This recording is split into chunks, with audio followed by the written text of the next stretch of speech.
First of all, I would like to address a special thank to people that are mostly forgotten in our business, and these are the translators.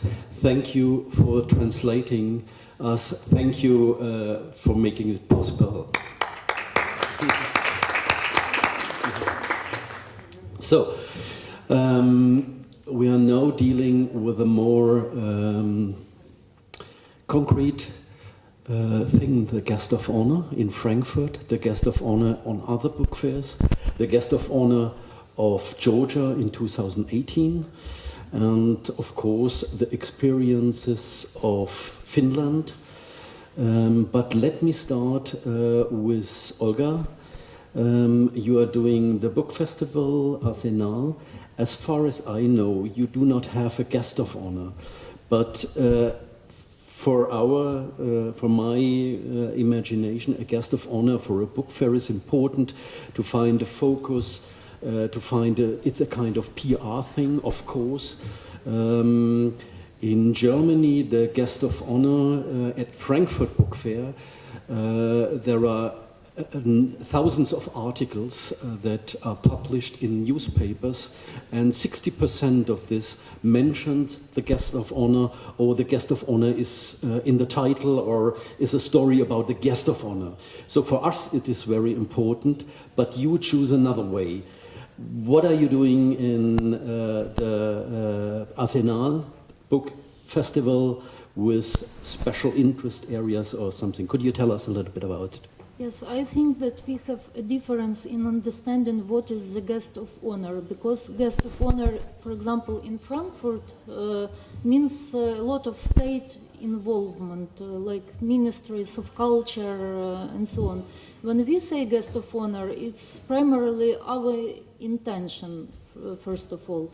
Then we find partners and try to present the culture, literature of this country.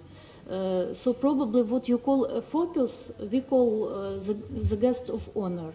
Last year we had the guest of honor France with a really huge program with a lot of visiting writers and so on.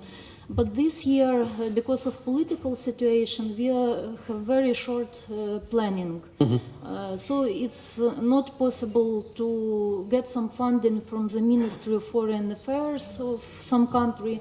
It's not possible to involve our ministry as well, because they are currently in the stage of reforms. But we decided to make several focuses, like national platforms of France, Germany, Poland, Czech Republic, maybe Japan, and I hope we will have also other countries. For us it is really important not to sell concrete products like books, but to sell the atmosphere, attitude and culture. If we sell this, then maybe people will come and buy books. That's why for me the question of Otar at our previous session really made sense. I think it is very important to understand that culture and business, they are connected, but it's a question how do you position that, what comes first? Culture, atmosphere, attitude, people's human interest, or just selling books. I think that we forget about the public. We are talking a lot about business, but we forget that ordinary people, they come not just to buy a book, but to talk, to find out new ideas and so on. But the thing is, especially the participation at book fairs, and this is a very interesting question you mentioned, with the involvement of the state. If a company comes to a book fair or a festival, they have to do with money. They pay by their own, and there must be something against it. It might be promotion, it might whatever, but they have to calculate. On the other side, the state involvement is another thing. This is public money. There you have a special attention in the country or other issues that has to be defined. And I think this is now the issue for Georgia as well. We have to, or you, not we, you have to find a special focus on your, it's not enough to just to say Georgia. There must be a condensed message. There must be a storyline. There must be, how do you name it? But I think the concept in Frankfurt is that we are not in charge to give any suggestions for you for that. The guest of honor is doing it by themselves. So you have to find it. And I think it's now very interesting. Iris just had the experience of being guest of honor. So let me first start with your very fresh experience. Could you tell us a little bit, how was Frankfurt for you? Just to get, it's a big question, but then we go more in detail. Mm-hmm. So the question now is, how was Frankfurt for us? Yes. Well, it was as guest of honor, sorry. As guest of honor, yeah. Mm-hmm. Well, before going into detail how we found out the storyline, you mean? Well, it was really, I knew that it would go well, but that it went this well, that was really a surprise for me, myself. You know, I have been doing big projects before, so this was really overwhelming. But what was really fantastic was that we had double the number of publishers with us than normally. We had 40 Finnish publishers at the national stand, and we had some 60 authors, and it was really a common experience. You know, everybody was there was no competition between the publishers. Of course, they are competing normally, but there was this common sort of like feeling that this is bigger now than all of us together. I think this sense of doing things together and the cooperation that we build up so very carefully, that it did succeed.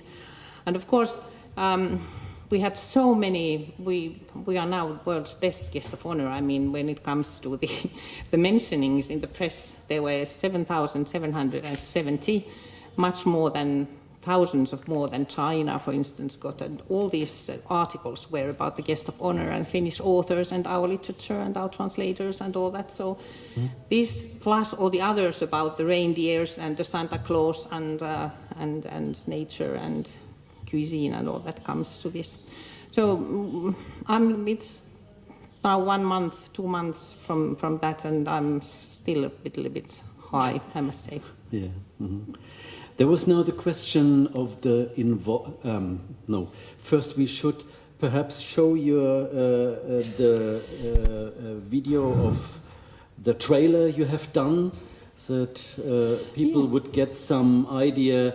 How do you manage it to focus the interest? Yeah, maybe, you know, this trailer, maybe let me say just a few words about our main message.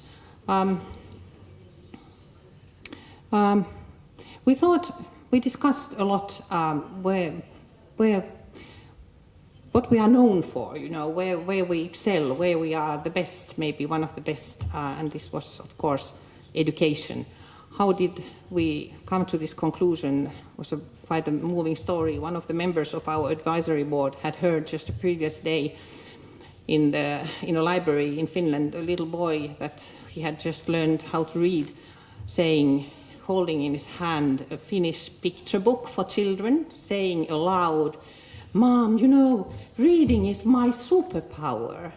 So this was the starting point for our reflections. We wanted to have, well, education. We'll talk more about that. Education combined with reading.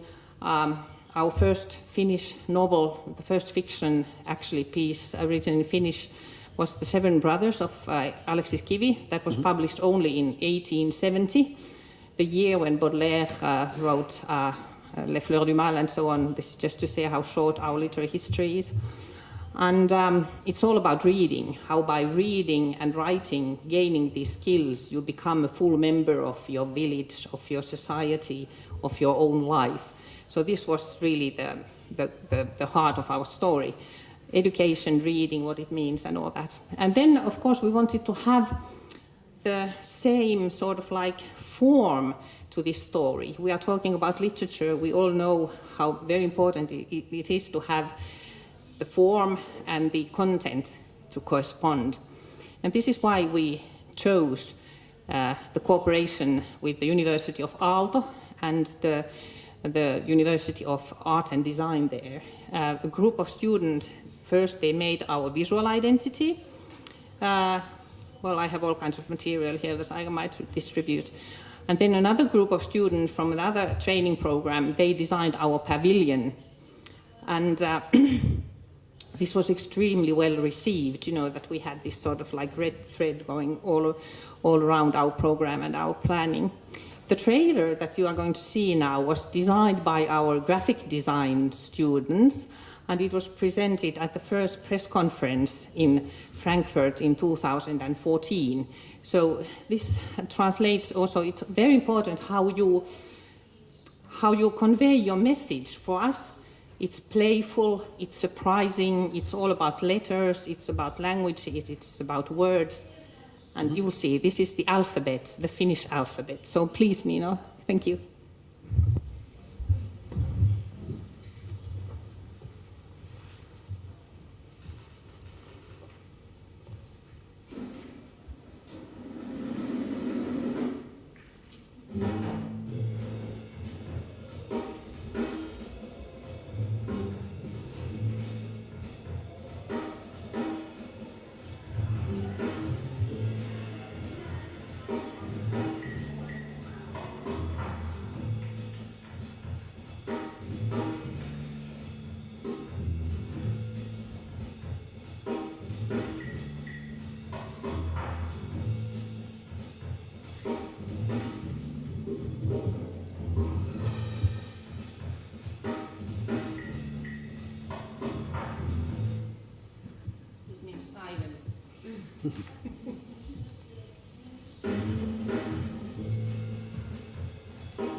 And this is night in Sami language.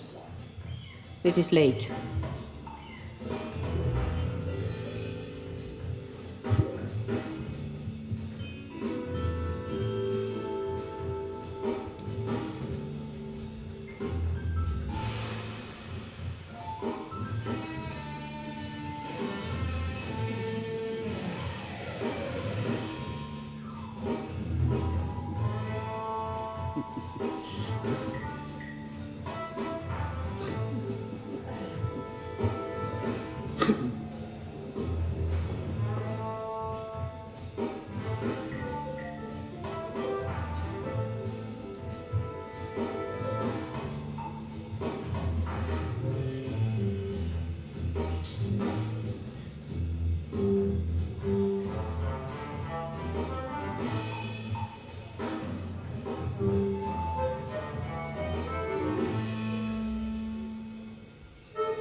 So this little trailer set the tone of our communication, which, as I said, was playful, surprising, very easy to approach. Just to mention maybe a nice example, I have a picture of it as well, and you can find all this on our webpage, finlandcool.fi. We had, of course, we are celebrating this year the 100th anniversary of Tove Jansson, our Moomin author, and here we have the Georgian publisher of Moomin books.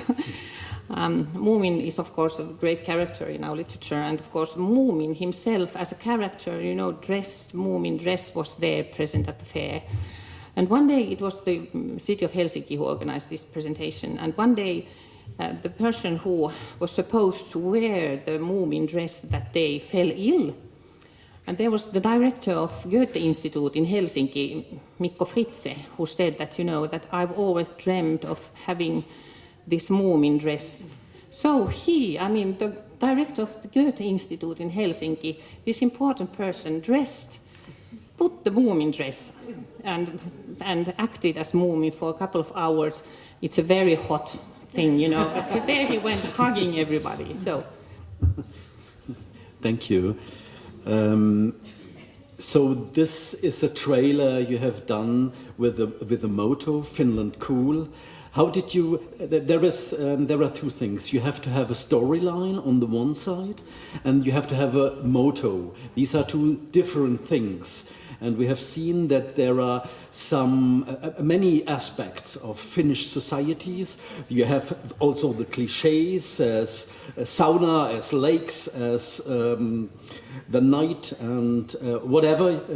But you stick not to this. You didn't do it to fulfill the cliches, but they were mentioned. What is the difference between the storyline you have and the motto?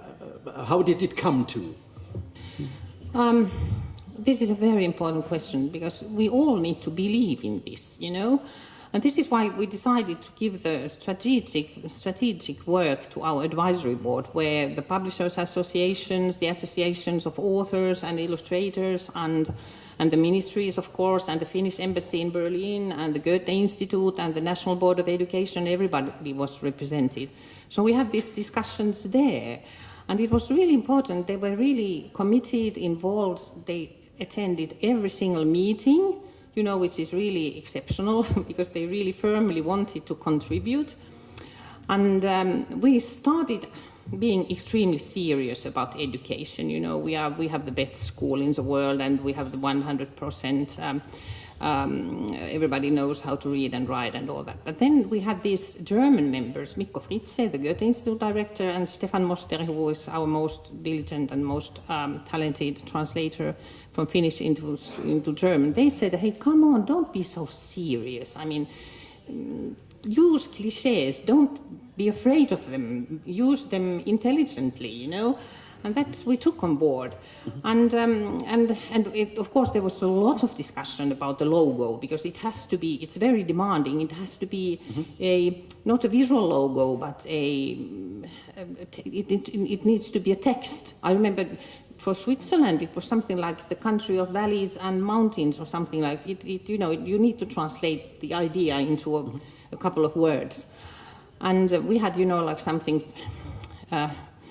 about education. I don't really even remember what the proposal was. But then I always remember that I had lunch with Roman Schatz, who is a German journalist living in Helsinki, and an author, and a very imaginary, a person full of imagination.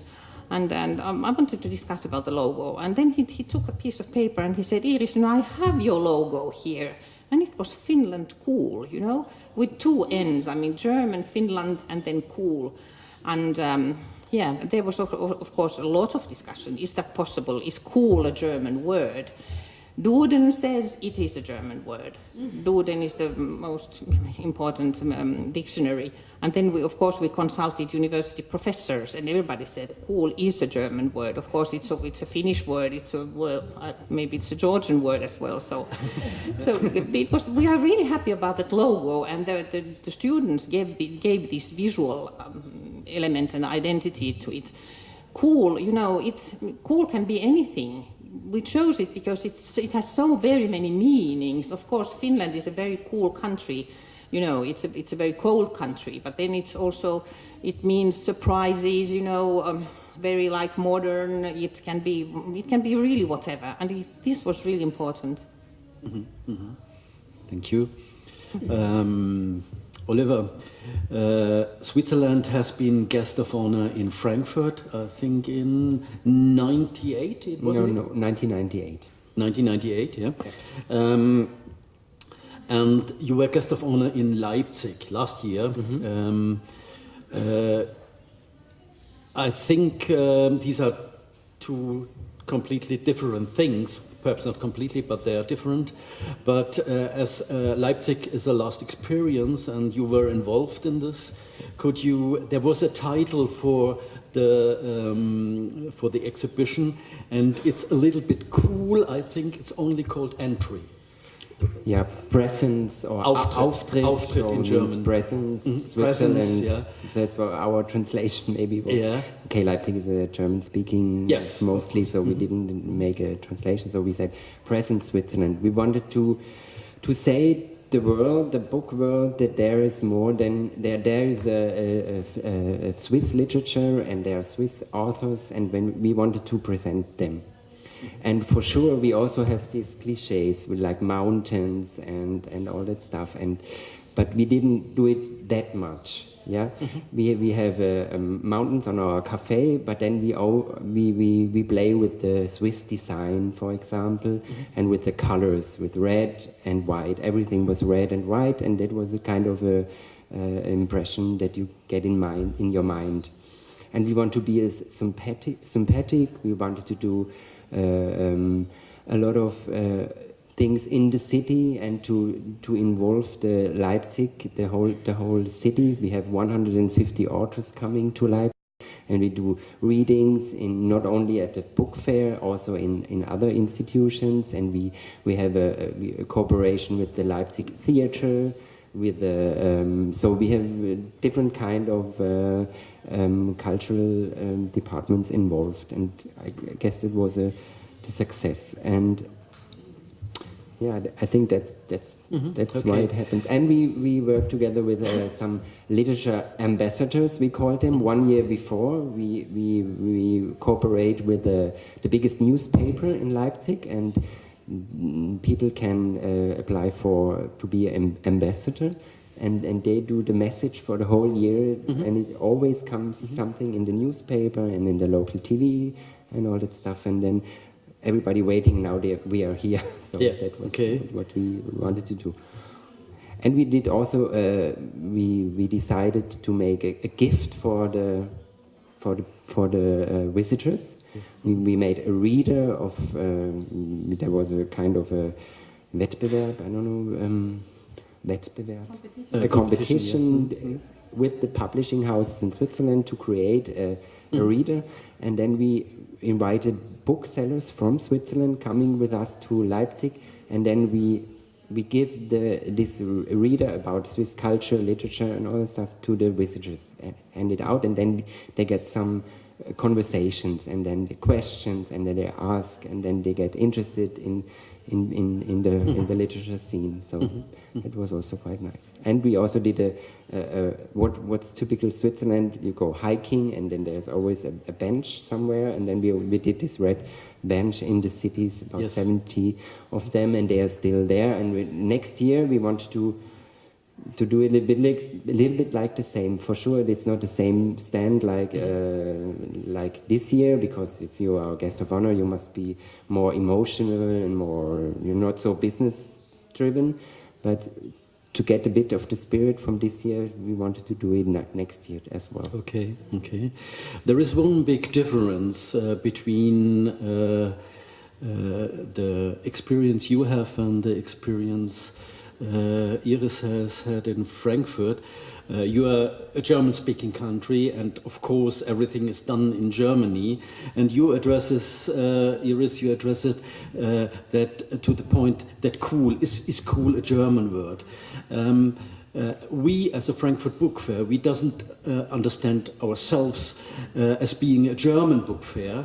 We think we are the international platform for publishing industry, but of course there is also a big German audience coming to Frankfurt. To what kind of, how do you manage it? Cool is very well understood in every language, I guess. And how do you make your program for the German audience or to the international audience? What was the kind of mixture you have found? Well, this is a very important question because, well, Finland.cool, the logo as such worked really everywhere. This is one criteria why we chose it, because, and why we chose really to apply for becoming the guest of honor this year in Frankfurt was just the fact that by being there we reached the international publishing community all over the place, really, not only in Germany. But Frankfurt Book Fair, there are like two fairs at the same, consequently. First, the publishers, the industry, the trade visitors come, 175,000 of them every year, and then from Saturday to Friday afternoon, maybe now more and more even until Saturday morning. And then Friday afternoon, the book fair opens for the general reading public in Germany. So they're like two circles complementing each other in a way. And during the weekend, we have to understand that there are more or less 100,000 visitors, reading public representatives who come. So this is really huge. And it was really a challenge to have like a double, a little schizophrenic situation when you need to have like a double identity and double program. But we were very much surprised how very well the pavilion, which is really the most expensive element of the whole thing, and the ongoing literary program there, how well it was attended by trade visitors. It was really packed all the time. Not only at the happy hour moments at 5 o'clock when publishers could have free drinks in the pavilion, but all along from the morning on. And of course, the literary program, the discussions were planned that way that it might appeal more to the trade visitors. And then, of course, during the weekend, the program, the identity of the program changed, and there were a lot of families with children. And one very big element of our pavilion was a illustrator's big corner, and it was, there were lots of children, and of course the program was also provided for them. So you need to be flexible and plan really very carefully these two things at the same time, really. A presence at a book fair, being a special guest, is a PR action. You're doing public relations or something. So, a public relations activity always has one or several target audiences. You want to impact somebody and to do something.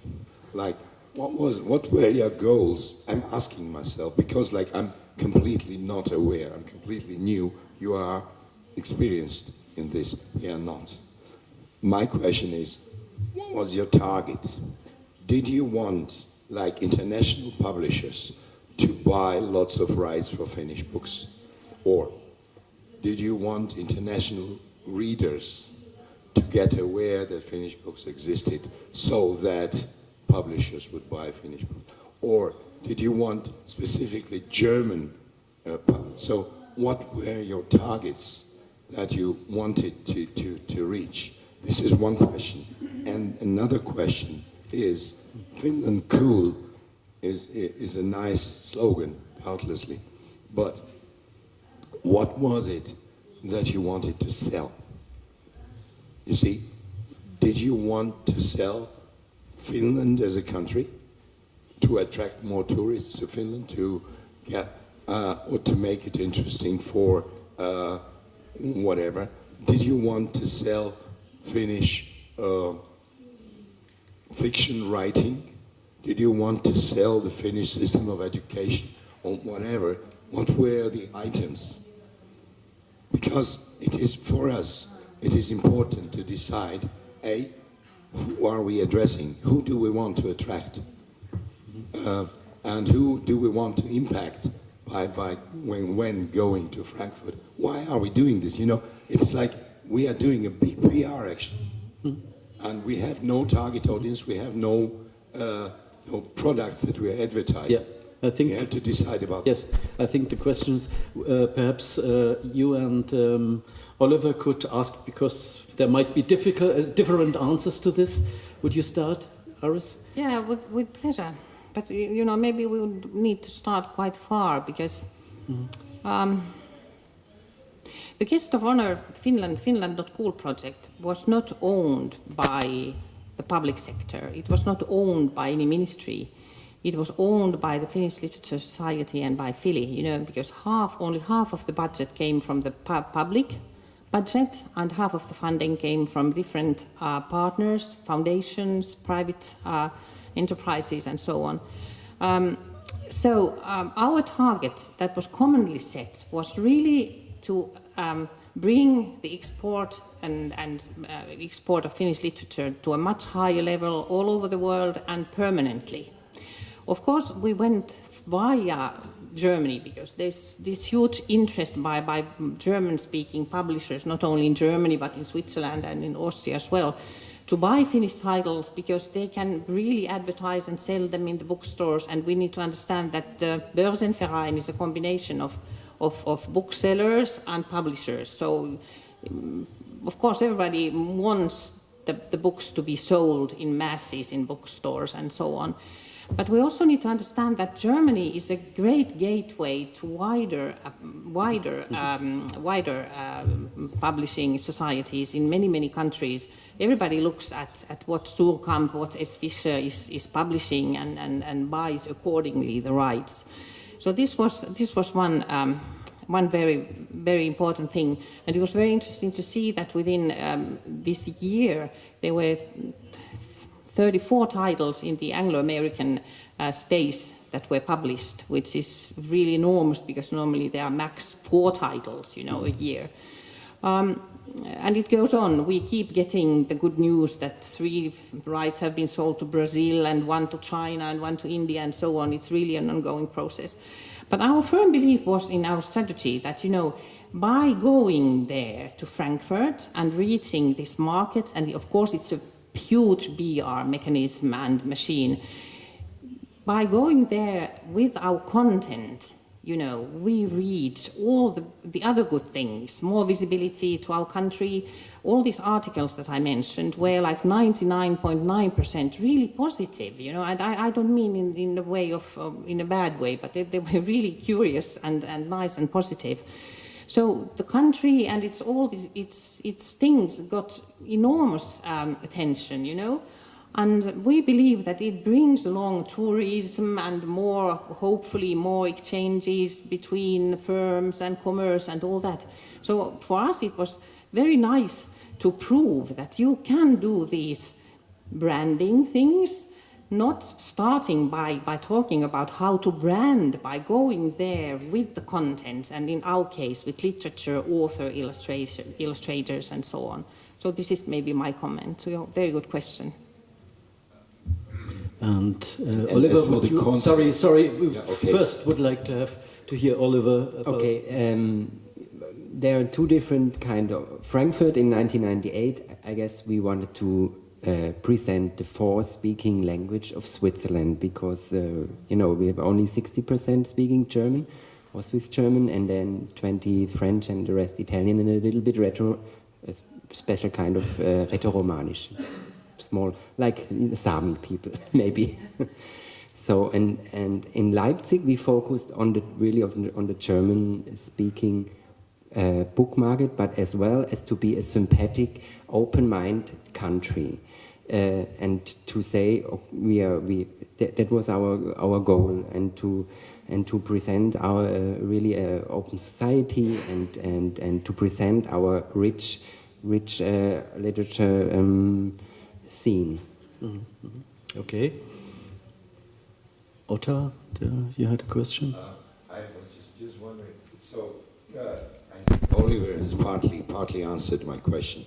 So there was also like when you presented your literature, there was also like an image of what kind of country this is. Yeah, because so this I was asking about this. So you created also some sort of an image of your country as a whole. Yeah, because you know, our sponsors in Switzerland was the Swiss Culture Ministerium and the Swiss Tourism Board as well, and the Pro Helvetia Art Council. So, and that's why we opened the focus not only on books, but also we show Swiss films, the Swiss plays in the theater and all that stuff. So literature or book scene was the most important and in the focus, but we opened this to be to show the rich culture of Switzerland as well. Thank you. I think now we are getting to a really interesting point. A book fair or a guest of honor has a great opportunity not just to present books and authors and illustrators, but to present the country. So it's very obvious, I think, and the Swiss have done this very well. It's not just a cultural event, it's a social event. Yeah. Mm-hmm. So why not asking the foreign ministry or the tourist ministry? I don't know what kind of organizations you have in Georgia, but if they support you, they get the most benefit of it because people get aware of Georgia all over the world, and they will probably come back because you have such a good wine, such a good food, such a good music, and whatever. Yeah, you can present your country, and the country will benefit. I think Finland has done this experience very well. The German newspapers were full of articles about Finland.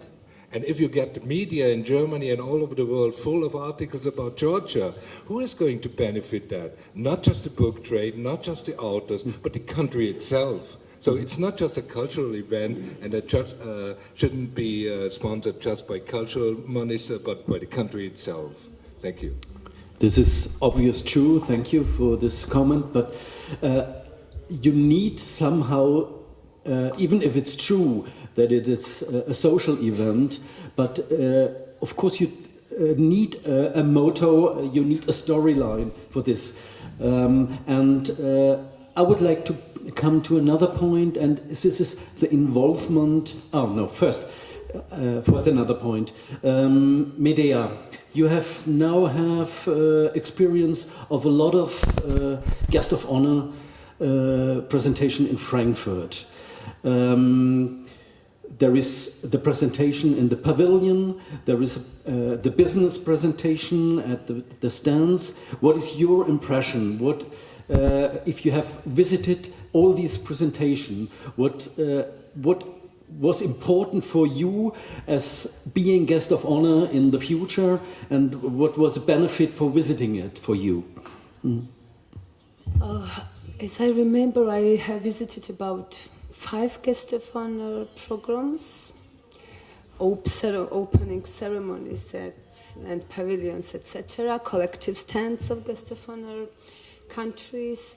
So, except Finland, because I remember very freshly, let's say, Finland's program and pavilion. I remember Iceland. It was very, very nice and very, very interesting pavilion and collective stand as well. And I think we have to learn a lot of things and their experience as well, because I think that it's similar, not similar country, but it's small country as Georgia is. So I think that to ask our colleagues in Iceland how was all this preparation period, and I know from your side that with very small budget, they mastered and prepared very, very good program. So it means that very experienced people were involved in this project. As for Finland, Iris is here, and I do hope that I will have opportunity to discuss with Iris not only in Georgia but in future some interesting details for all these steps of preparations. Mostly, I think that the pavilion plays a very important role because it gives you opportunity to present not only literature but the soul of the country, colors, atmosphere, warmness, character, everything. So it's very important. Also, we would like to be focused on cultural program in the city as well, because I think that we have to present not only literature, but also different fields, artistic fields of our culture. And 2 days ago, we had discussion with the minister, with the director of Literature Museum, Lasha Bakradze, me and the minister. So we thought that maybe educational program will be also very interesting, because this field is also very strong. A side of Georgian culture, sciences, part of our culture, so our intellectual resources. So maybe small program for our Georgian educational fields, not system, but fields, and our scientists maybe will provide some very interesting discussions and lectures in Germany. So we are thinking, we have brainstormings. This organizing committee will be established, so I think that next year I will be able to talk in details. Okay, now it's very difficult for me to... So, thank you. Stefan? Sometimes it's interesting to see things from completely outside, as from an outsider perspective. My knowledge of Georgian is absolutely rudimentary, and my knowledge of the Georgian literature is just based on the fact that I have read Donald Rayfield's history of the Georgian literature. And from this very outsider perspective, I can see a parallel between Iceland and Georgia, which is to me quite interesting, and that might be interesting for the storyline that you're going to develop. I think the Georgian and the Icelandic literature have this parallel that they can be read. They have a life tradition from medieval literature until now. If you're Georgian, you can read texts from the 12th century. This is only true for Icelandic and for Georgian. As far as I studied comparative literature, and I know of no other language where this is possible. So you know, the Georgian Goethe is a writer from the 13th century. This is amazing, you know, and this is only true for also Icelandic literature. So you have this, you know, you have this extremely old approach to. I mean, you can read these very old. There's a dialogue between old and new, which is unique, and there's also a dialogue between folk culture and high culture, which is also unique. A figure like Vasha Pravela is unique in literature. So you have this sort of transparency between old and new and folk and high culture. And this together with this obvious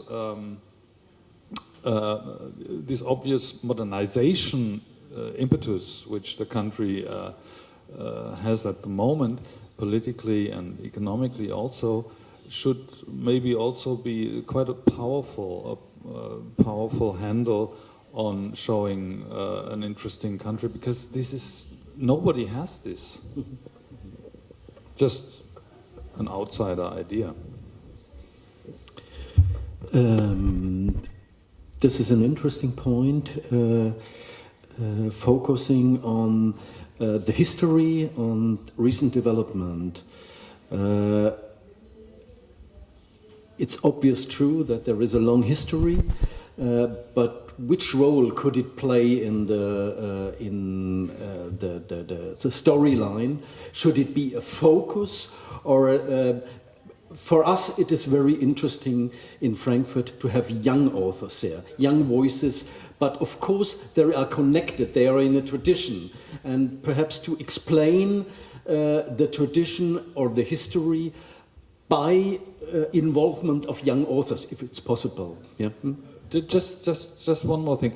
Maybe this is something which you could learn from the Icelandic guest of honor event. You know, because they had the same situation as a literature. Yeah, and the good thing with Iceland was that they did it in a more folkloristic way. Also, they did it very modern, and they do not forget their roots, and that was the point of success, I guess. Yeah. Iris would like to have. Yeah, well, I have been spying the different book fair guest of honor presentations for more than 10 years, understandably. And until Iceland, the presentations in the pavilion were very didactic, very academic, and I think Iceland really changed the tradition. We need an experience there. You know, you can learn a lesson, you can learn more things by experiencing, not only by having these very traditional methods. But the challenge here is that you really need to be free and independent and not copy anybody, to have really your own thing, your own story, your own focus and your own slogan. Good luck. Thank you. I will just come to another point Olga already pointed out, the involvement of the political administration. This is always somehow crucial point. On the one hand, the guest of honor is usually financed by political administration, and the organization is done by, in some cases, by the ministry itself. We are very happy when it is autonomous organization, as Philly has done it, as here in the Georgian case. The Book Institute will do it. But of course the money comes from the political administration. And this is a question now in the case of Finland. How was the involvement of the political administration? Did you get targets? Did you get aims from to reach from the political administration? And what kind of degree of involvement was good, and perhaps there are other aspects where it was not so helpful? What is the experience of Finland with this? Well, as I say, the ownership of the project is really very important, and normally it is the public sector that owns the project, but in our case it was not that, because in Finland the government or a ministry cannot sign a contract with the book fair. This is, first of all, this is impossible as by definition. So the program the agreement was signed with between the Frankfurt Book Fair and the Finnish Literature Society, and the ownership lies there, and also the budgetary risks, you know, the financial risks as well. Nobody else can bear them but the legal person who owns the project in juridical terms. We had this very small steering committee appointed by the board of the Finnish Literature Society, and then we had this advisory board I described earlier, represented by, we had representatives there from various ministries and publishers and authors associations and so on and so forth. Advisory board gives advice, serves as a lobby, you know, towards the outer world and bringing messages from these associations to the project. So it worked really tremendously well. As I said, we got half of our budget came from the public sector, from the Ministry for Education and Culture, and from the Ministry for Labour and the Economy. The Foreign Affairs helped us in kind, you know, paying journalists visits and organizing some parties in Berlin and so on and so forth. And the other half came from other sources. There was very little, if at all, there was really a support from the public sector. This advisory board was headed by a Director General from the Ministry of Education and Culture, and this advisory element was organized from there. But then it's of course very important to have, we had our President of the Republic of Finland at the opening ceremony. It was very important, but it was organized by the Finnish embassy in Berlin. But of course I sent the letter of invitation to the President, and he was there, and it was wonderful. And then the Minister for Culture, she opened the pavilion, and it's very important really to have this support and the pride. They were really happy to be there, and of course convey the message of the importance of the Guest of Honor project. We have been talking here about the communication and the PR and the presence in the German-speaking press and in the wider world. But it's as important, at least, to have a good, positive press and understanding about the importance of this project at home. And there the politicians, of course, play a central role. It was absolutely the same for us in Leipzig.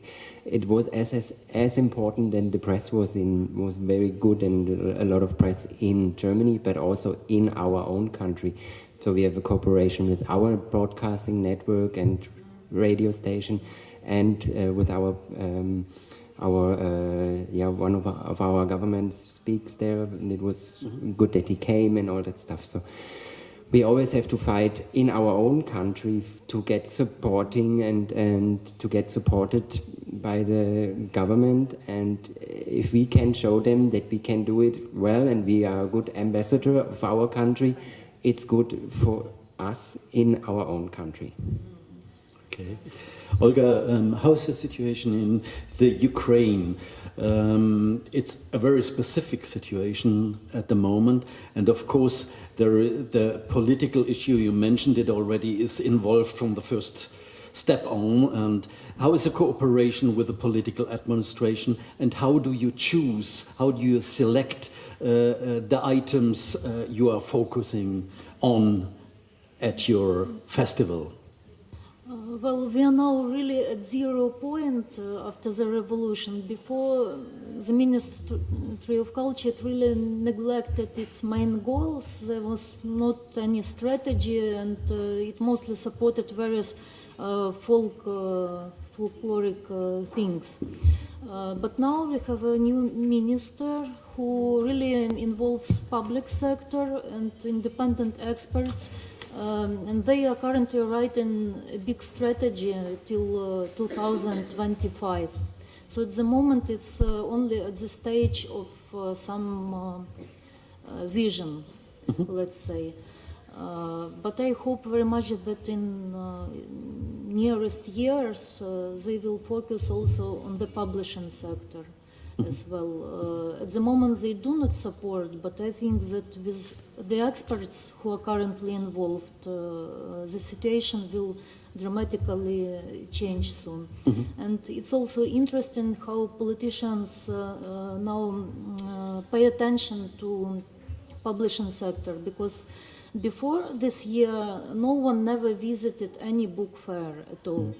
This year, Arsenal Book Festival was the first cultural event which took place after the revolution. In fact, people were freezing for several months on the streets, and everyone was so hungry really for cultural events that we had a huge attendance. And it was the period before the elections. And politicians understood that they should come to such event. It was for the first time when the president visited the book fair, when the mayor visited, and also all key politicians and the Minister of Culture. So I hope very much that this won't be just a PR trick, but that they really start to understand how important it is to have the state involvement into cultural projects. But there were no special advices or suggestions from the political side what to do at the festival, or that is even the worst case, what not to do. No, they are totally newcomers to this scene. Okay. They're even afraid of us experts. So Okay. we are in a good position when we can dictate. You know, it was funny when the president, he asked me to walk with him through the fair and show me which books he should buy. That was very nice. And he also signed a book of Ukrainian authors. He came up to the authors and asked them for autograph. So This is a comfortable situation. Medea, what is the situation here? You worked for the Ministry of Culture, and there is a close connection, of course. And we have the contract with the Ministry of Culture. And how is the political sector involved in the, or what you guess? We are just at the beginning of the process. Are there target agreements, or are there any ideas from the political side, or how is the situation of cooperation or with the political administration here in Georgia? So, as you know, this contract has been signed between Ministry and Book Fair, but before signing the contract, the idea, the project was discussed between different governmental organizations. And in the meeting of our government, they took final decision and asked the ministry and agreed with Ministry of Culture to be signed this contract. So it means that all government understands the importance of this project. And also I would like to mention that creating the structure of organizing committee for Guest of Honor project, we will have a supervisory board, 5 or 7 members of supervisory boards, and some ministries will be presented in this board. For example, Ministry of Foreign Affairs, Ministry of Economy, because Department of Tourism is under the Ministry of Economy, so we would like to present our resources in tourism as well. So why not Ministry of Education? So we are discussing about these things, about these issues, and I think that executive report will be we will have public sector as well, not governmental sector, but 3 or 4 ministries of culture, of different ministries of Georgia will be in this board. So it means that government will support, not only with money, but there are different kinds of supports. Yeah, so. Okay. I have a question. Are there any author organizations like the publishing organization? Because I guess it's really absolutely necessary that they are equal in this board, the publishing association, as well as if there That's why I mentioned that we will have some ministries, but also association of publishers and booksellers, and different other institutions, public institutions connected with culture and artistic fields. So, yeah. There are 2. That was my question, if the publishers would be in the advisory board, and I got the answer. Thank you. Medea said, why not the Ministry of Education? We have the answer, why not? At first, the Ministry of Education has to recover his reputation in the field of publishing business. You know it. And I think our guests also have the information about it. So we don't have the trust of Ministry of Education. And yeah.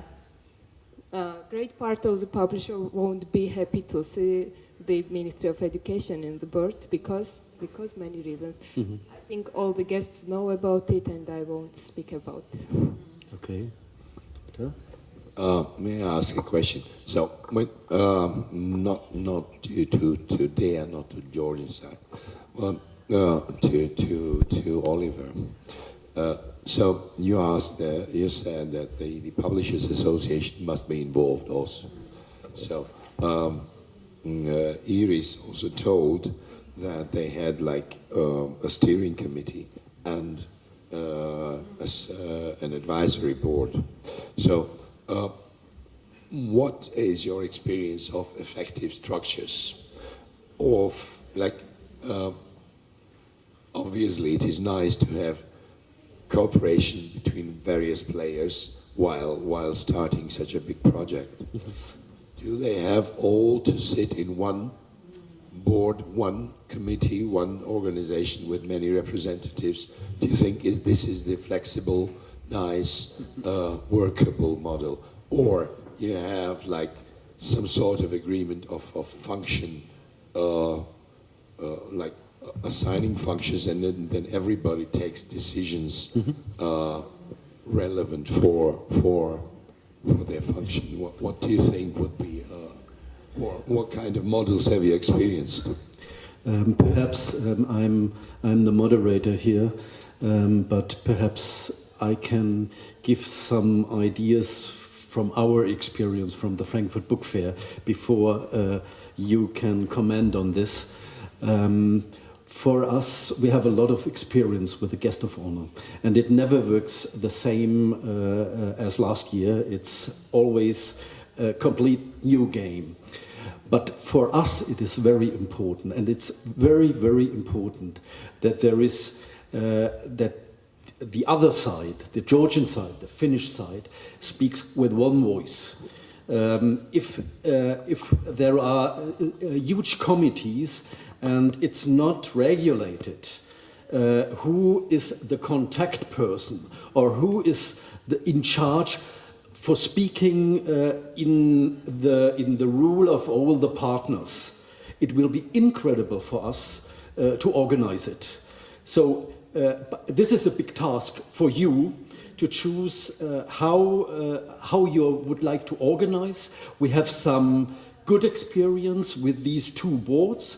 The one is more operational, and this should be a smaller one. And there is a kind of advisory board. This is a wider board making recommendation, making suggestions.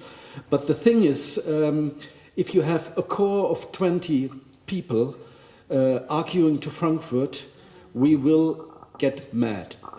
And this is very important. But perhaps this is also for you, Iris. What is your experience with this issue? On the one hand, the task of the guest of honor is to include a lot of organization and publishing houses on the one hand, but on the other hand, you can't include all because then everything is get lost, and this is not easy to find a balance. And what are your experience in this special case of Finland? Well, this is really very important to get organized. You know, it's really one of the first things, and I fully agree that there needs to be this one voice communication with the book fair, and all the other things should be organized back at home, because otherwise it just wouldn't work. But then, you know, the situation is so very different from various guest of honor countries. You know, we had my organization, Finnish Literature Exchange, is there for almost 40 years, and we have organized international book fairs. We were guest of honor at the Gothenburg Book Fair and the non-fiction in Moscow. I was in charge for the 5 Nordic countries for Salon du Livre, as Tobias mentioned before, in 2011. And we have been working for decades with Finnish publishers, so they believe in our professionalism and our competencies, you know. And this is also extremely important, that the organizing committee needs to have the confidence and the commitment of the floor, you know, of the associations, of the publishers and booksellers and authors and whatever, so that it's really a common project. Because otherwise, I don't have any recommendations, because it really depends on the country and what the situation is. In our case, it worked like that. But I really think that confidence and trust are two key words, and cooperation, the third one here. This is what I have written for the culture of trust.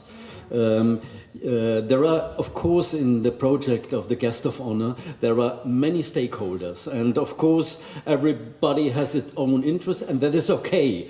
They should not neglect their interest, but it's a project for the whole culture, and in the book sector, of course, and there must be a culture of confidence, or how to say. Mr. Pitcher? We have listened already that there are a lot of advisors on the board, and we had an experience in Switzerland just recently with the Leipzig Guest of Honor, and we had a very eloquent person who was representing this event, and I think he was from advertisement, if I remember right. And so we have people from the politics, we have people from associations, publishing, bookselling, various kind of people who will talk and advise the board. Did you consider, and the question is also, which experience does Switzerland and Finland has with public relations? Because I think this is really one very important subject that, as I said before already, the presence in the media is so extremely important, and it's unaffordable. If you're going to advertise what they got on media presence, you couldn't afford it. So if you really have a professional for the public relation, that will boost all your intention, I guess. And maybe the Swiss and the Finnish guests can explain their experience in that field. Yeah, for our Leipzig presence, we asked Thomas Böhm, who did the Iceland pavilion supporting program as well, and that was really a very good idea because he knows how it works with the German press and how to do it, and he gave us so much information. And like what Iris said, you have to be a keyword, you have to focus, and you don't do it too much chocolate and cheese, but don't forget the mountains and your color, for example. So and he's really good in advertising and in promoting, and he was so enthusiastic, and I guess that's also important for Georgia to have a contact person in Germany who support you as well as for your guest of honor. May I just, Iris, just mention that the guest of honor usually, and I think this is a good idea, has in the year when the guest of honor will take place, there are persons in Frankfurt for the whole year, and they have specially the task to keep the contact to the press, and it's a very good thing to do it from Germany and not from far away. But now, Iris. Yeah, I was just about to come to that. You know, the agreement actually includes the fact that the guest of honor country has to engage, has to buy the services of a German PR office located in Frankfurt, preferably. And we had a very experienced PR office, WBCO, who, for them, this was the 8th guest of honor presentation. And the PR work, as you said, is really more important than anything else.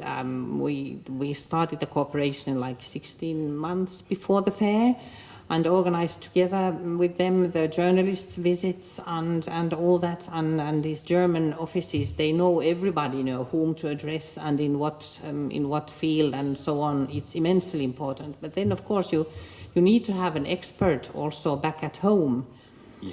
But I think this really involving German players is extremely important, as Oliver mentioned, Thomas Böhm, but we had also our experts back in Finland, and of course our partners in Germany. So, because it's a question of a dialogue, and we need to understand what is the message that that is taken, you know, from us, and we cannot feed anything without understanding with whom we are talking with as well. Mr. Pitcher, you heard? Okay, okay, okay. We are talking about, you spoke about the light tower effect of Germany, that if a book comes to Germany, it is also aware by France, by the English-speaking world, and so on. And, but to have a translation into German, there are some tools before the guest of honor, and I think you mentioned it just, the trip of journalists and the trip of editors. You invite them. Was it a good choice to do this? How did it profit? How the project profit from this? This is really a very central element in all this. We've been doing this, inviting international publishers to Helsinki to meet with their colleagues and with Finnish authors outside the very busy book fair days in Frankfurt or London or wherever it might be. And then, of course, we intensified this program this year approaching. During the 3 last years, we invited 100 international publishers and editors to visit Helsinki, and from all over the place, not only German publishers. And the outcome of these visits, they are always tailor-made, and the editors are handpicked, you know. So there's, and we of course organize also a cultural program and all that. So these 100 publishers, they published. Not everybody did buy titles, licenses for Finnish books, but they were. The result of these visits were 75 Finnish titles sold. I think this is a very, very good investment. Mm-hmm. And nowadays, people really would love to come to Helsinki, you know, to attend these visits. And they have been like a benchmark system for many other countries, because we gather publishers from all over the world. We don't focus on one country only because they are competing. This is and then the editors might be like children books editors, non-fiction or fiction, general fiction, whatever. So they have the opportunity to mingle with themselves and enhance their networks. And then they have individual appointments with Finnish publishers, not that we take the whole crowd to visit a publishing house, but it is like a mini book fair in that sense. And then, of course, we take them to sauna, we plunge them into the ICC in February and, provide them with unforgettable experiences. And dining and wining and all that, of course. Yeah, a bit like the same do the Austrians since many years. They do not invite publishers, they invite booksellers from other countries to present the publishing houses, and they do it since many years, and they are quite successful with this. Yeah. Mm-hmm. Great. Katie, there was a question from your side. Where's the microphone? Oh, over there. Mm-hmm.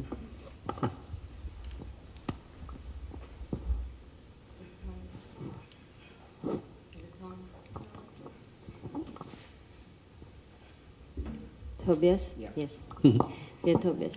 You asked the question about how is organizing of the book fairs of the Frankfurt Book Fair, organizing of Frankfurt Book Fair, and the Georgian Publishers and Booksellers Association is who organize the Frankfurt National Stand, also the London and the Leipzig.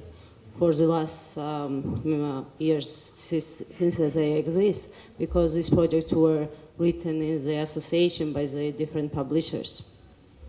And a couple days ago we got the letter from the National Book Center that 2 of our projects from the Leipzig and London will be organized by the Book Center, which would be a real hard for the private sector from our association. It will make us hard to live because these projects are full support of maintenance.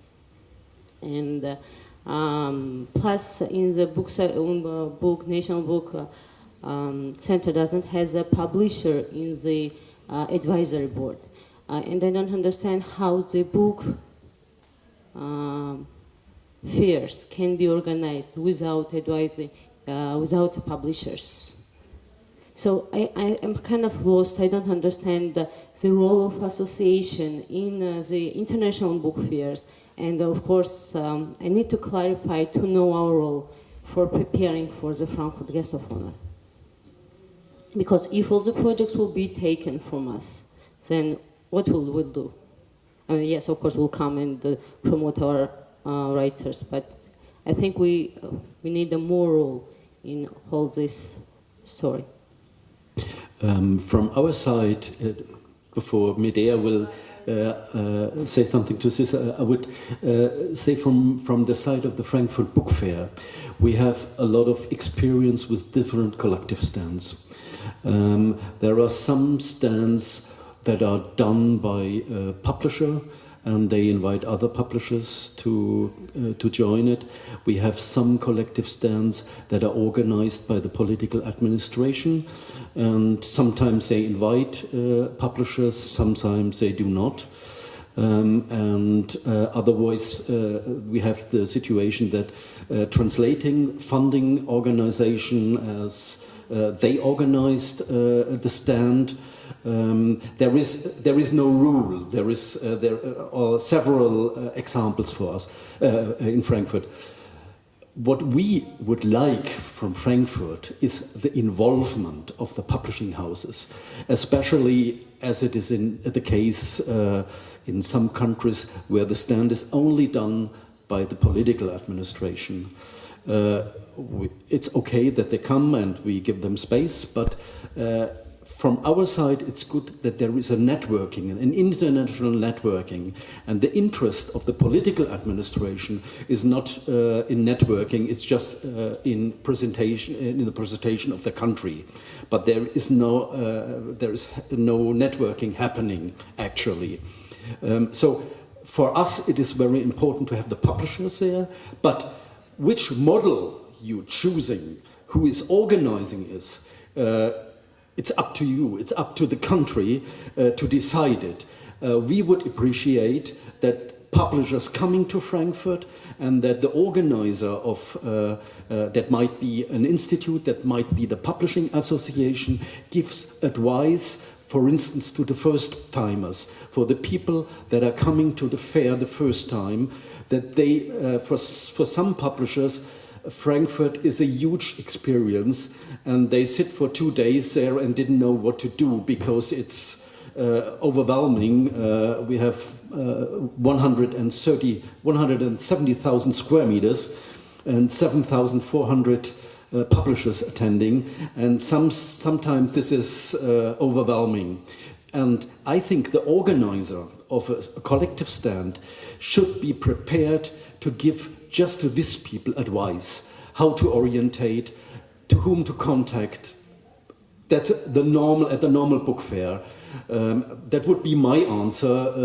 We do not have a favor for one or the other model. The only thing I can say, we do not like to have only the political administration. The business should somehow be involved, but on which kind, it depends on the country, it depends on the market and so on. But perhaps Medea would like to ask to answer something. So yes, for 2015, Georgia National Book Center will organize not Georgian stands, but it will be collective stands of Georgian publishing sector, and also the stand of Georgia National Book Center. Why we decided to be presented and to be main organizers of Georgian participation at these 3 book fairs, because it's more easy for administrate the government money, transfers, etc. And as I remember, during last years, it was very difficult for Publishers Association to administrate this governmental money. We asking some documentations from bank sector, for insurance companies, and it was really very difficult to coordinate this process. So we decided to help Booksellers Association to take this technical and financial part and to prepare for them this space, I mean national stands. As for cultural and literature program, this program depends on them. We prepare for them only space, all these infrastructural things. As for program, culture and literature, it depends on publishing houses. That's why our manager of international projects sent to all our publishing houses information about these 3 book fairs with deadlines. We are waiting from our Georgian publishers who are interested to participate in this publishing, in these book fairs, so we will be able to know the number of publishing houses which will join these book fairs, and with them we will discuss cultural program, stand, content, etc. So this is my answer. If you have any other further questions, please. I would strongly suggest to talk perhaps at last one more to the topic of the big elephant. We are now discussing, organizing subjects, and this is, of course, it is important, but I think we are here from an international panel, and we could not solve the situation. But the question needed some details, that's why Yeah, of course. The problems are always in the details, but I would think, I would ask also the audience how to proceed now. There has to be found some motto, there has to be found a storyline, and Mr. Bice said it is a social event that covers the whole culture, but I would just tell you a thing from the guest of honor New Zealand, and it was strongly orientated also to the food, and for my taste it was a little bit too much.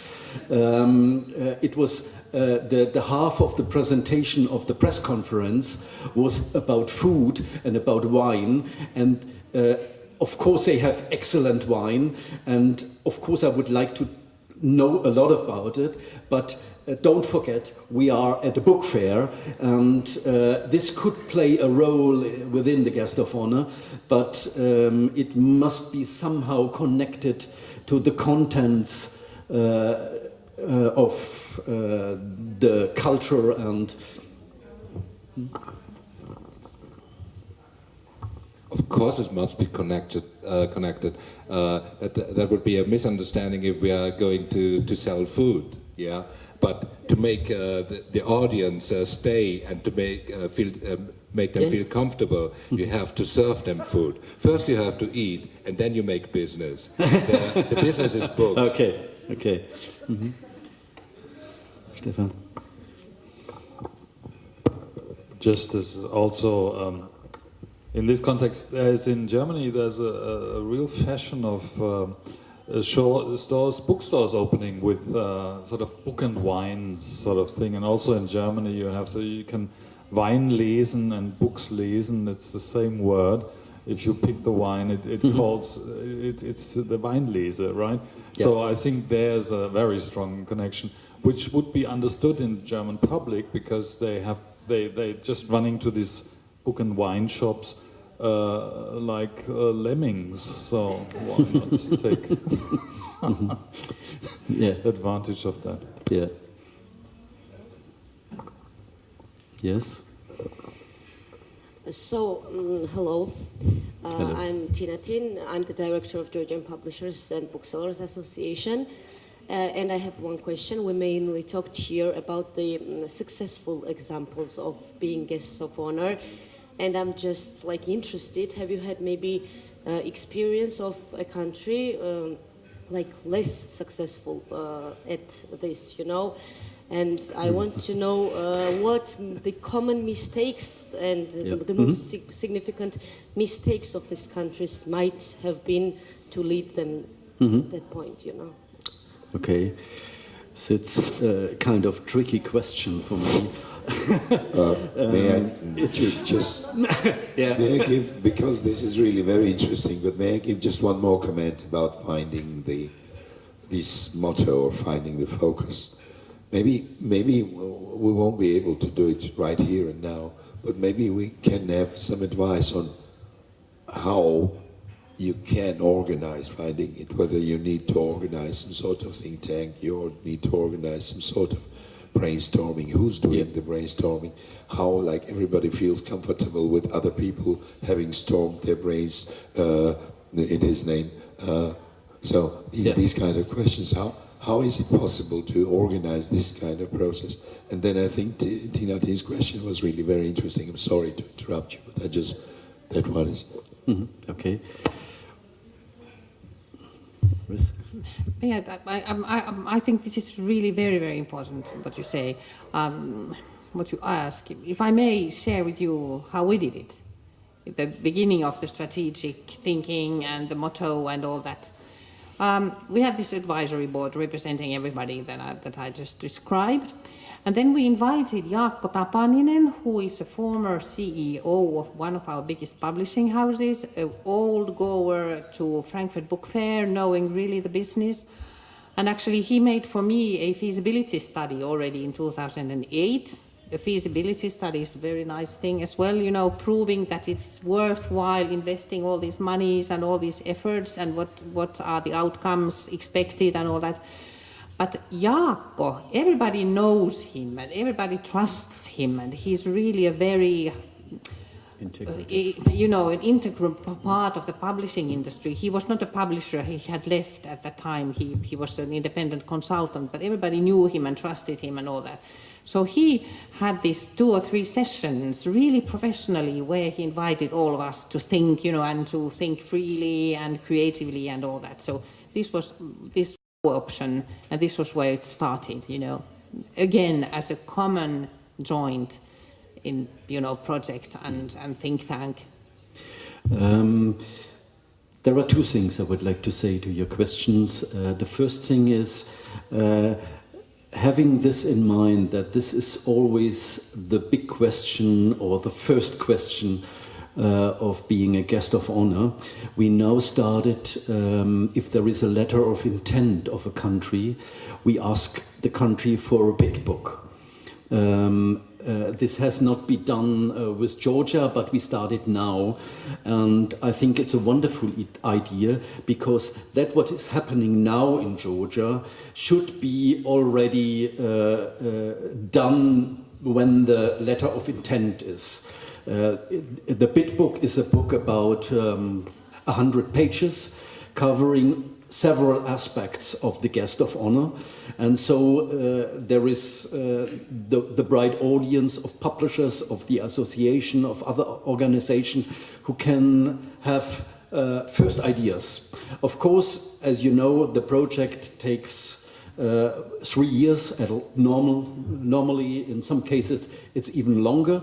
But I think this is a good thing, and you can take the index of the bid book as a kind of schedule for thinking. This is one thing, and the other thing was now I have forgotten it. So this is available. This index. We can. I think it's under the way. Yeah, it's under the way. Mm-hmm. So, and the second thing I now have forgotten. So, perhaps it comes to mind to me. Are there any other questions from the audience, especially? Yes, that was the second point. Yeah, this is of course as I mentioned, a tricky question, because I would not blame a guest of honor saying this or that country does a bad job. I think, but I can tell you from the content. There was once a guest of honor, it's already years ago, that focused on the cliches in Germany. And they made a program out of this. And this worked very well until the presentation was in that year. And after that, it breaks together. There was no, it breaks up. There was no continuity, because everybody knows in Germany already about the cliches, and the cliches were somehow confirmed. And then everybody in Germany thought, okay, we know this about this and that country. We need no further information. And I think as Finland has done it, it's a wonderful thing to play with the cliches, but not to take it so seriously. And when I was with Jürgen Bo's first time here in Georgia, we had a discussion with the publishers, and we had a discussion with the authors. And in the last one, there was the idea of having a broad exhibition in Frankfurt about the 5,000 or 3,000 years of history of Georgia. And I would strongly recommend not to do this. Frankfurt is not a museum. Frankfurt is for 5 days a window to the world. And don't take a museum to Frankfurt. The history, of course, as Stefan said, the history should be a part, but seeing from nowadays, have a light to the part. What is important? And from my impression, I always recommended, or we spoke with Medea about it. Think about the mission Georgia would like to have, like Georgia would like to be seen in the world as a crossroad between the north and the south, and the east and the west. This is the history of Georgia, and this might be also the view on the position of Georgia in nowadays world. But I can only recommend, it's up to you to discuss it. It's up to you to find a picture that would fit, and I think it's a very, you mentioned it, it's a very hard process, and I would very strongly recommend what you mentioned, the culture of trust, and that you see this as a project would benefit all the different stakeholders, and that is not in favor of a segment or whatever. This is the only thing I can tell you from my perspective. So, sorry for this long. Tina, there's another question. I have a very concrete question. What was the budget of Finland, which was very cool, I understand, but what was the budget, and what is the rough breakdown, if you can give us some approximate figures? Well, our budget covering 2010, also the preparations, and the translators conferences and all that until now, was 4 million. But this doesn't include the grants or my staff. It's really what comes with the supplementary budget. Of course, the most expensive one is, of course, the pavilion. And I think, I didn't get all the bills yet, but I think my goodness, if you count everything, the construction, the lightnings, not the PR, but everything that happens in the pavilion, the literary program and the parties and the cafes and the whatever, it comes close, but don't cite me, it's between 800,000 and 1 million. It's huge. Yeah. Let me add from the perspective of the Frankfurt Book Fair, perhaps. There were several different kinds of guest of honor, and the budget, I would say, will normally, we don't get the whole budget, because the money does not go to us. Of course, it would be nice, but it doesn't.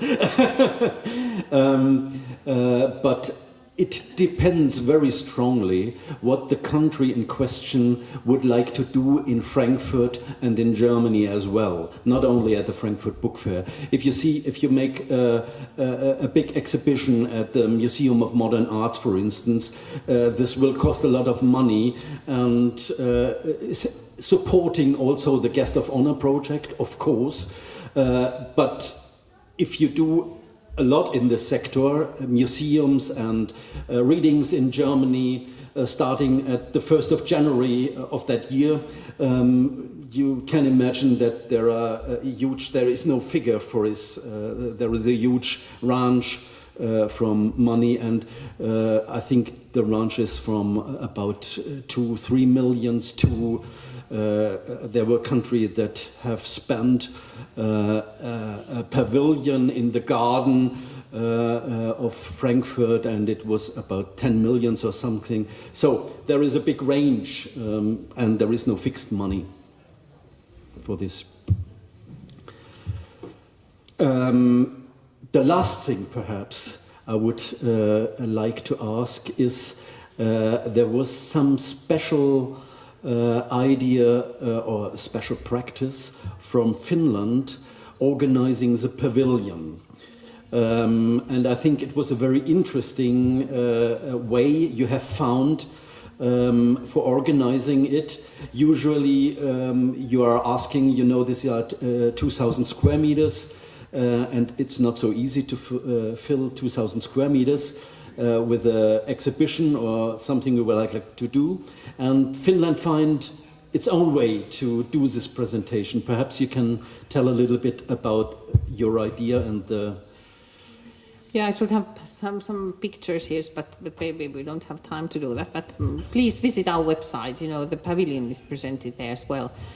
Well, the initial idea was really to have a form to our content and the students and all that. And we've had also former experiences working together with students in Salon du Livre. We organized this Nordic competition for universities, and it was the University of the Technical University of Gothenburg who won this competition, and it was really nice to be in Paris with this wonderful pavilion designed by a group of students.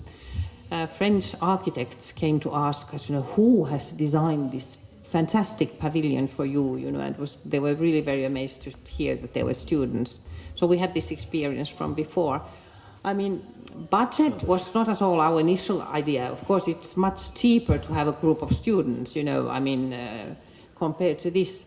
But it was also fantastic to work with them because they were they had so much imagination and so much understanding for our project, for our content, and had a completely different approach to this.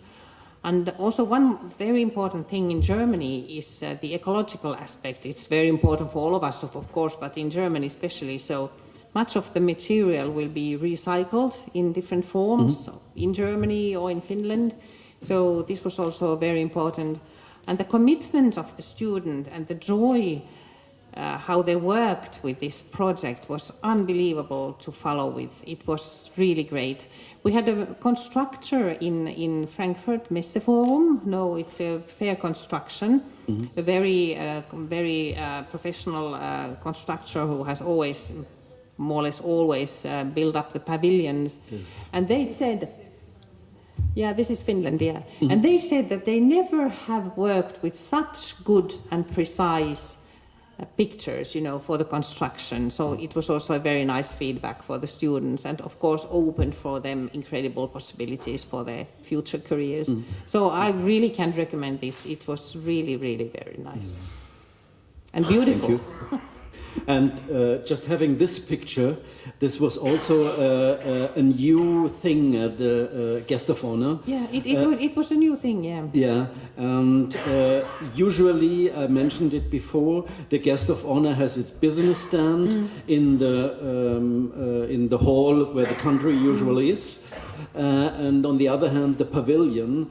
But Finland was now the first country. You were present in every hall. And here you have a map of the Frankfurt Book Fair, and there is marked what Finland has done in every of these halls, and perhaps you can add some of your experience from this side. Yeah, we had, for the first time as well, we had like a double national stand. We had the national stand, the old-fashioned traditional stand in the hall 5 with 40 Finnish publishers, and then we had in the hall 4 the educational publishers. There was a mention of this sector here earlier. So they wanted to have their own presence in their professional hall. So we managed to have, like, first of all, this double presence there. Finland.education, learning comes from Finland. And then, you know, somehow it just happened that all the partners wanted to have us, you know, and our educational system and the discussions about this and that, and children picture books and so on and so forth. It was not at all intended, you know, to be everywhere, but all of a sudden we noticed that we really are at every hall. So it's, we had this map, Finland.everywhere map. So may I cite, you know, the French colleagues, they said, you have colonized the fair. I said, you know, we haven't, we would never use this verb, but we are everywhere this year. Thank you. Thank you. Are there any further questions from the audience at this point? Or any comments? Then Tobias, may I say something? You know, maybe the most, to conclude really, maybe the nicest feedback comment from the trade, from the publishers, was that by this experience, by this great big project, actually the biggest ever Finnish cultural cooperation project, we managed to enhance the self-confidence of the trade, of the publishers, of the authors, of everybody. So after this, everybody believes that we are really there, and we have a word to say, and we are as good as anybody else. So this was a very important message. Thank you. Thank you. I would like to thank the panelists. Thank you for your ideas and the presentation. Thank you for the questions. Yeah, and I hope that the guest of honor, it starts now, and there will be a lot of work to do, and I hope it will go on in a very productive way. Thank you.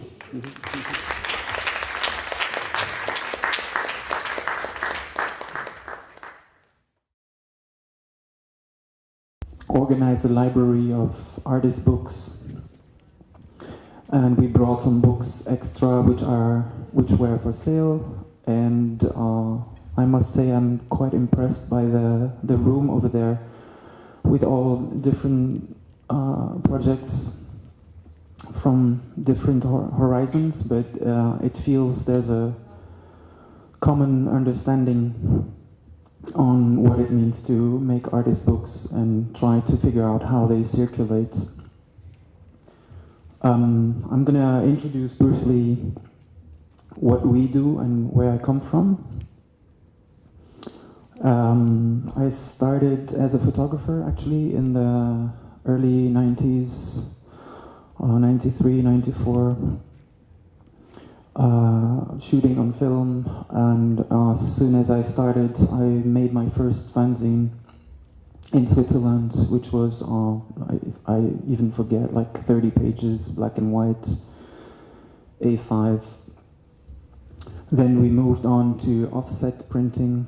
We were using Macintosh clones made by Schneider on OS 8.6, and yeah, publishing was quite an experience then, until probably year 2000, when I bought my first laptop.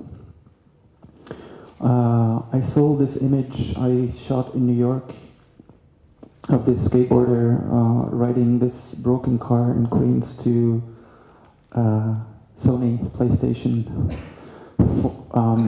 for the price of my first laptop. So in the history of publishing, I think when the internet came and you could use digital films, the costs of producing books went a lot down, and the autonomy that those factors created enabled a lot of things to happen. Starting in the early 90s, I worked for these magazines. It was more like lifestyle, music, like this magazine Lowdown I just showed, which is still around. Then slowly I moved on to art. I lived on and off in Lyon, in New York a bit, in Barcelona, in Prague. So I had quite of a network. And my family relocated in Lausanne in Switzerland, and I had some books where my work was appearing, some publications, magazines, and I started trying to understand how you can place them in bookstores and what is a discount, how does it work to make those books visible. And so this is my parents' garage around 2009 probably, or 2008. In 2008 I moved to Berlin on the way. I was already having a small network of bookshops I was supplying in Switzerland, mostly just myself with my car with boxes in there. And after Urs Leni, a friend in Zurich, invited me to do a one-week temporary bookstore in the project space he was running called Corner College. We invited publishers to present their work, a bit like in this context here.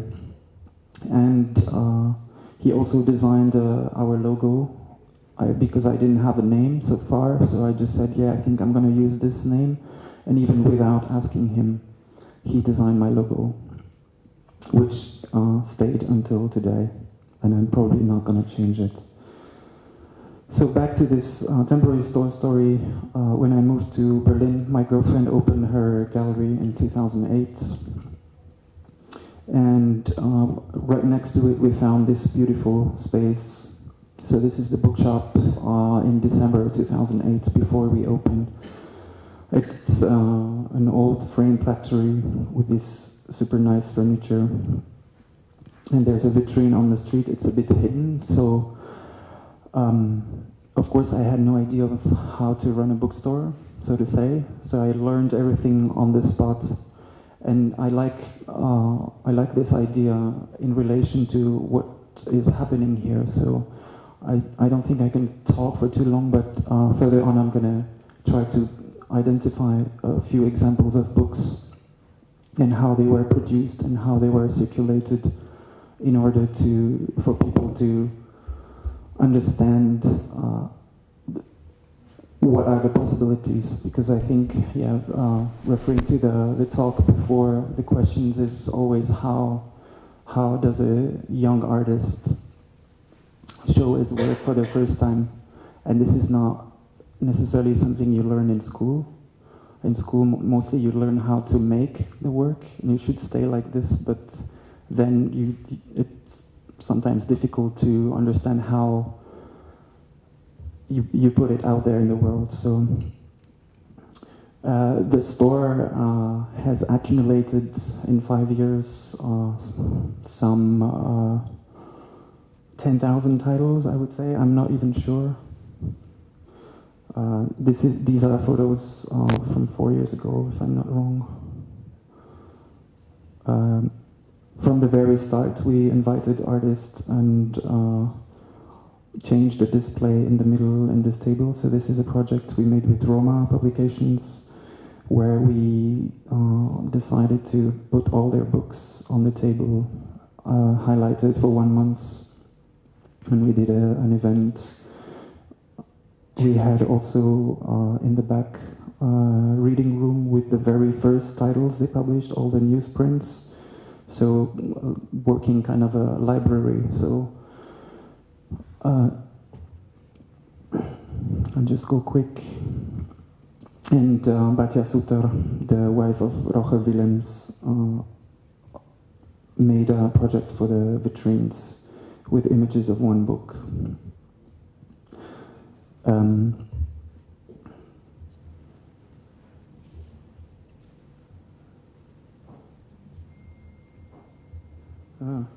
What's the matter here?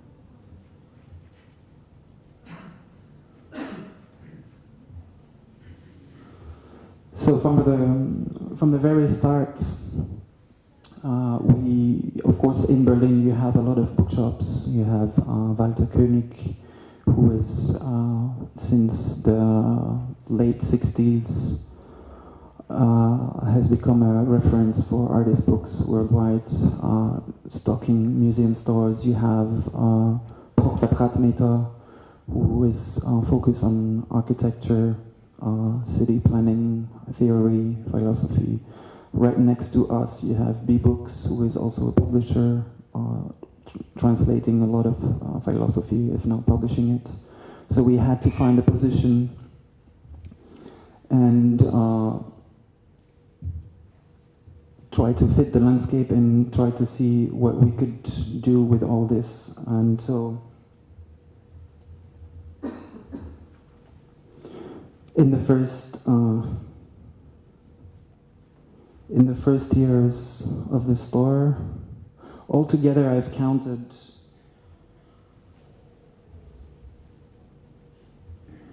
in these 5 years we've hosted or co-hosted about 700 events.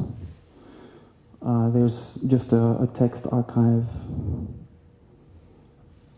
whatever, it's really long, like all this info is on the websites. And in the first years we didn't have so many books in the store, so we were emptying the bookstore and inviting publishers, something like inspired by Publish and Be Damned maybe, or I mean not anymore nowadays because it got so big, but the New York Art Book Fair, and you could compare it to this event this weekend where you have people coming from Berlin, from Istanbul, from Ukraine, and they all meet, and they of course all use the internet. But what matters in the end is to see the books physically. And so from the start, of course this book fair, we did it twice, and then after that there were so many book fairs and we could not do it anymore because the store got too full, so it was too much work to empty it for one weekend. But from the very start we've used our blog, where we post stuff we like, stuff we distribute. We reshoot all the books ourselves, and we rename the files as well to make sure they appear on Google Image. And this was started on a WordPress platform. So to reiterate what was said in the talk before, for a young artist is always making a book is the most democratic way to access the world and visibility, because you're not going to walk up to a gallery and show your portfolio. Nobody will accept to see it.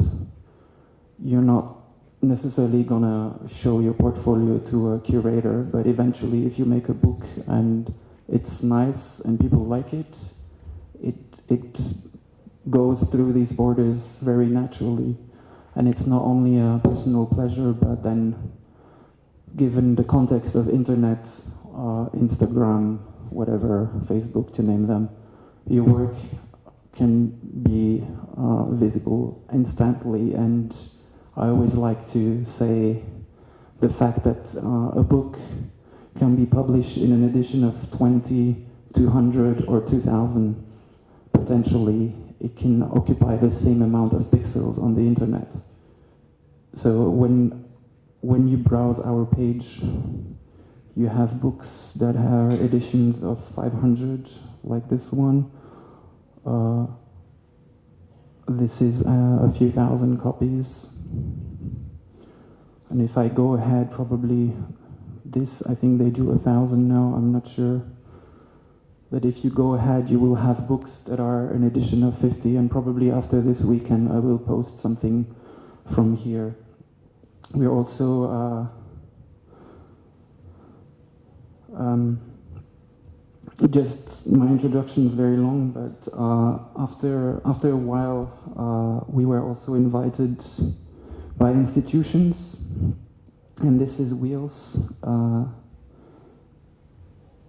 in Brussels, which is a big museum with a very specific program, and we collaborate with them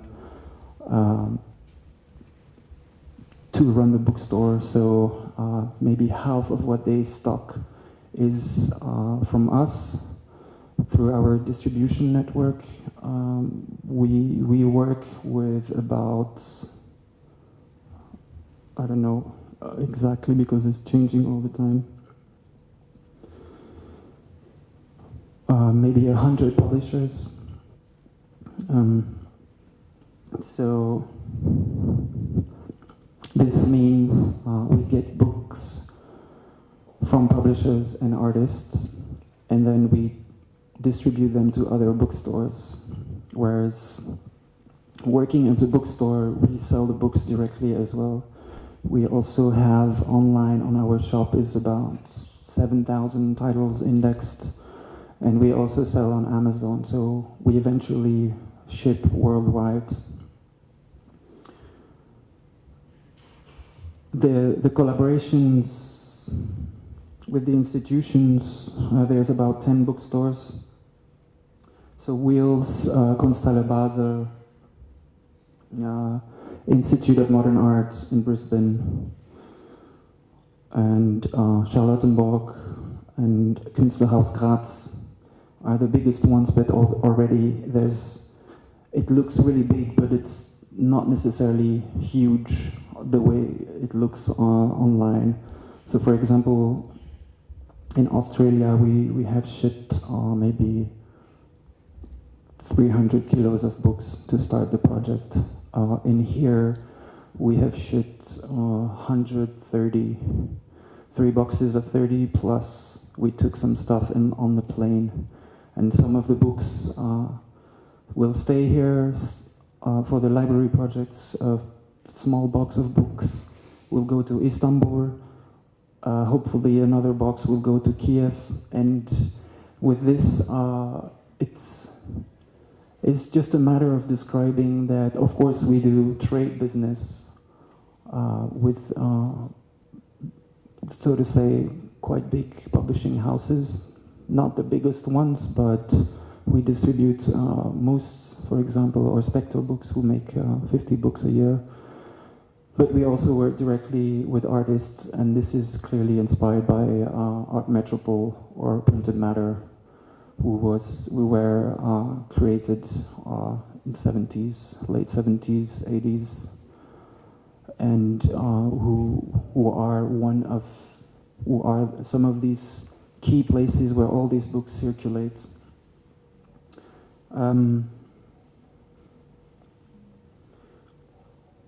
The collaboration with institutions is to be described somehow also.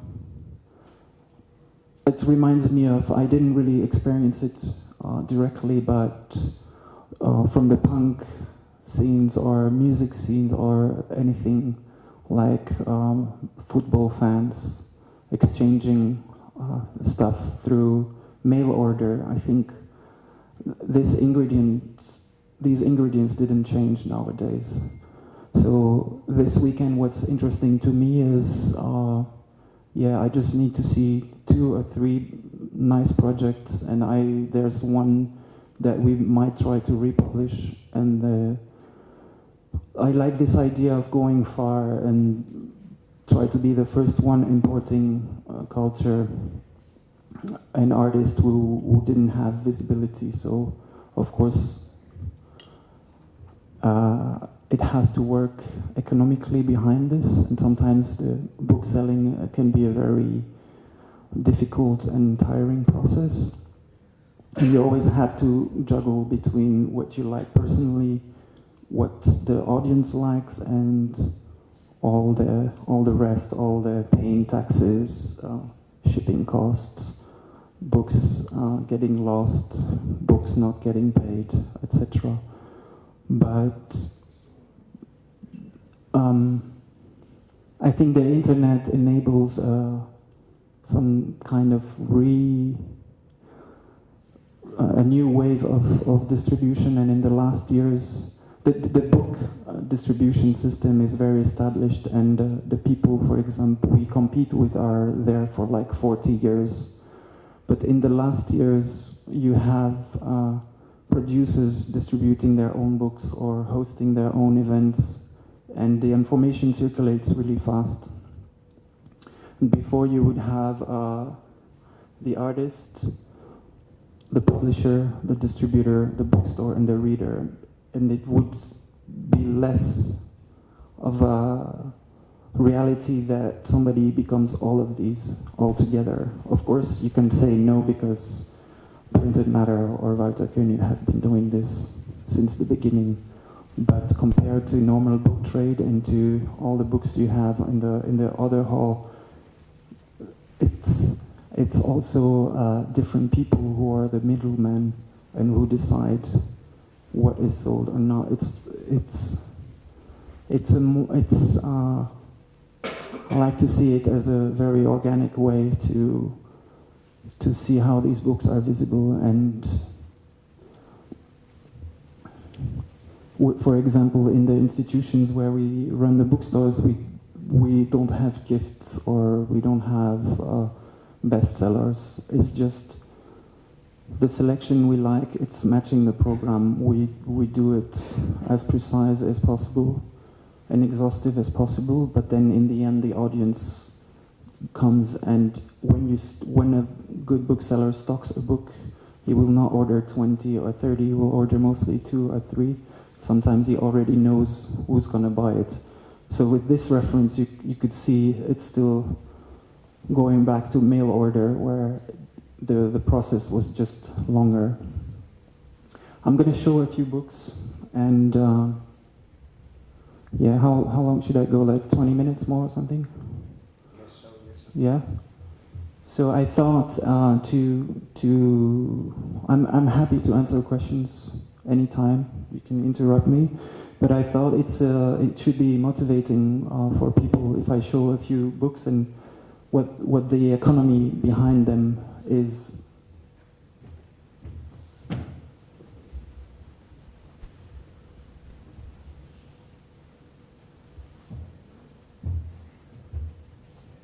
So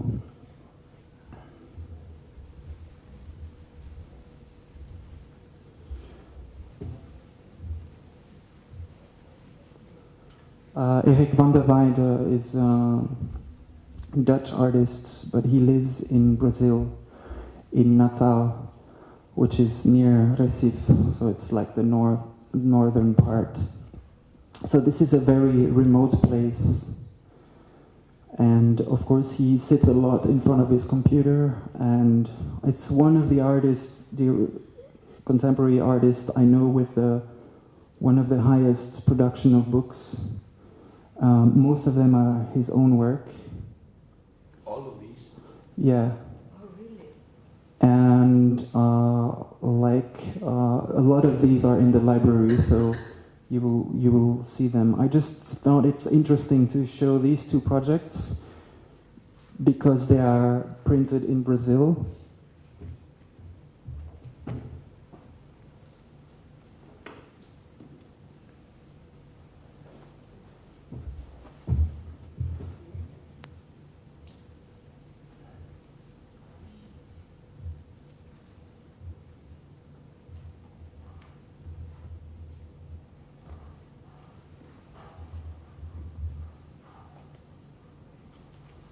So, Nelore, I probably pronounce it bad, is it's actually the cover. We were just in Berlin, and he just explained the cover is made. It's printed in Brazil, so not so many people will print books in Brazil. It's an edition of 200, if I'm not wrong. It costs €9 retail. And it's a project he shot about this cow, which is coming from India and somehow is around in Brazil for some reason. So this is some recycled paper, very bulky with imperfections that normally people would say like, no, I don't want to use this, it looks too crappy, but it makes the book really special. And the covers is cardboard used for notepads for restaurants, so it's not even meant to be used, it's just meant as packing for the notebooks. But this is an interesting factor, is that he's just sitting there in Brazil and walking around, and I don't know how much he spent on this book, but it's probably a few €100, not even, maybe 200 or something. He found these means of production that are available in his context, and he's just using imagination, but eventually the result is very interesting. And it's the same with Die Wolken.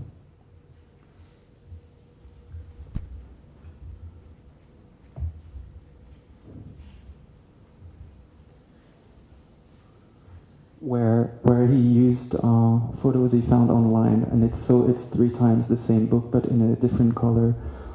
You could buy it separately, but ideally you should buy the 3 books, and eventually you might want to give one to your friend or something like that. And this is also a very lo-fi newsprint production. He probably went to the local newspaper printer and outsourced a way to print those books. So the only challenge was then to ship them to Europe, but eventually with the normal post, it's kind of a risk, but since the value is not so high, we received, I think, 50 or 80 copies, maybe 80 sets.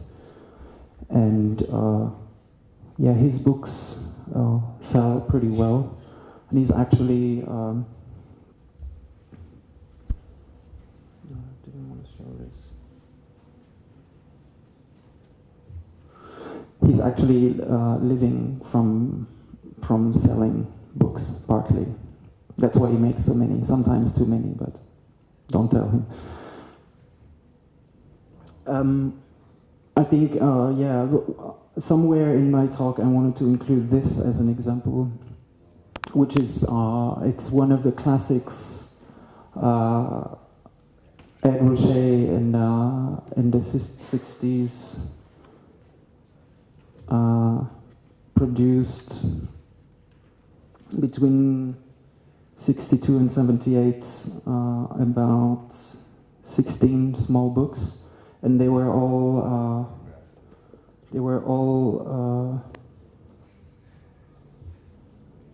very small print runs and became collectible. And this reached a point where he became really famous. So some of these books, like the 26 Gasoline Station, you can find for $5,000 now, if I'm not wrong. And the others you can find used copies, but I've never seen it for less than €1,000. You can tell me if I'm correct or not. And this is also then again an example of the artists just having ideas and using very normal means of production to create something. And of course it took a time, but after a while, looking back, they really became masterpieces. And this got to a point where in the last 30 years, about actually more than 100 artists have reused his books to pay homage or to reinterpret them, to reshoot the 26 gas stations somewhere else, but with the same amount of gas stations. So for my personal taste, it went a little bit too far, and it got almost a bit annoying to get another 26 gas station every 6 months. And it was funny because somebody wanted to make a show with 100 of them, and it was going so fast that it was already more than that. So eventually it became a bit too crazy, and so to say, maybe potentially boring.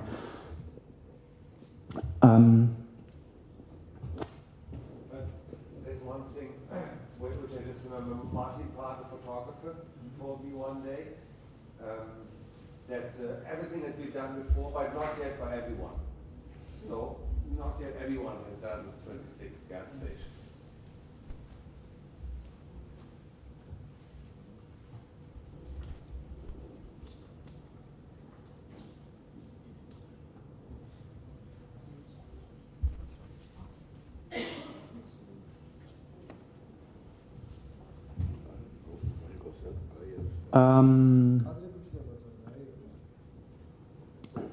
Yeah.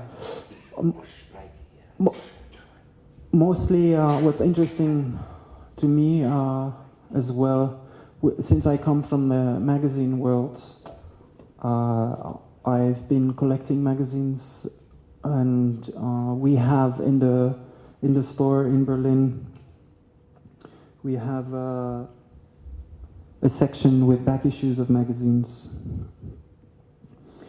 and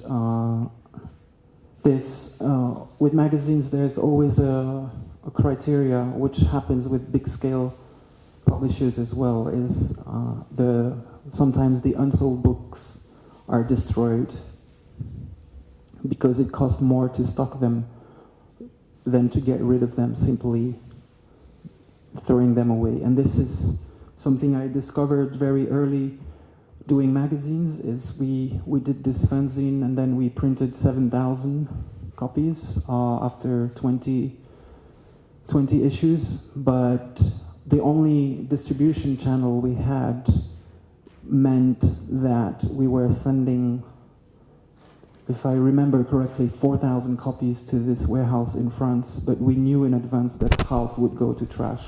So they still had to be printed, and they still depended on advertising. And when you sell advertising, the first thing you do in your media kit is you fake the print run. So you kind of add a zero. You pretend you print 50,000 when you print 5,000, and you justify the price of the ad is defined by how many readers you have. So you need to have as many points of sale as possible, but this means it goes only one way. So it goes from the publisher to the distributor to the bookstore or the train station, but then anything that's not sold supposedly is destroyed, and you will get paid only for what's sold. And this is why magazines go out of business frequently, and still now. And of course, since 2008, the price of the ads dropped a lot. So now you actually have all these journals with a lot less ad, and when they are art journals, they also rely on funding. So there is a different economy. They don't necessarily have advertising in it, but they rely on funding institutions, just the same way this event is made possible by few sponsors. And in this case, one of my favorite magazines is Monokultur from Berlin.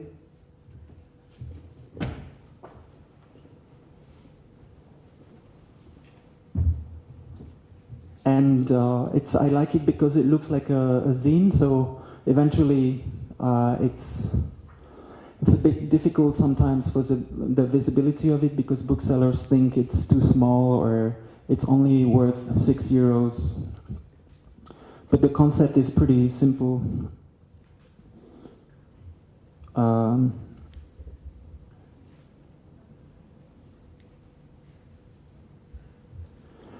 Each issue is dedicated to one artist or group of artists, and the designer often change if it's not Kai von Habenow himself.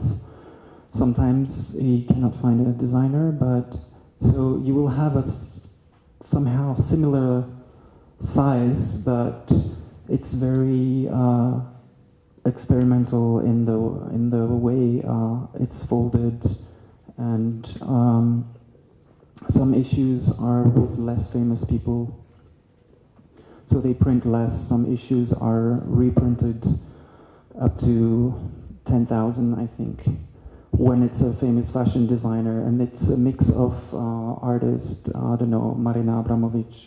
The last one is James Nashtwe, war photographer. There's an issue in collaboration with Bless, the clothing brand. There's an issue on Martino Gamper.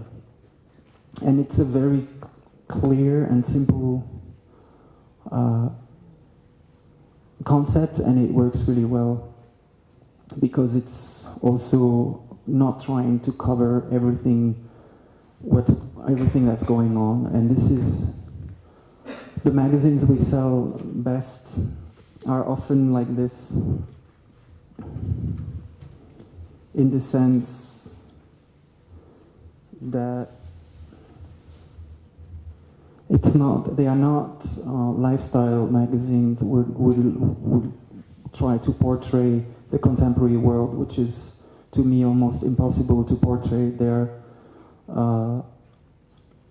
are more interesting because they are focused on one topic, and the audience is also quite identified. And for example, San Rocco is one of the most interesting one. There's the last issue on the table there. It's architecture, and it doesn't have a academic background. It's basically 3 architecture studios who got together and said, let's create this journal. And now they make a call for papers. People submit their work. Anybody can submit. And then they decide, okay, we publish this, that, and they copy edit the papers with the people. We actually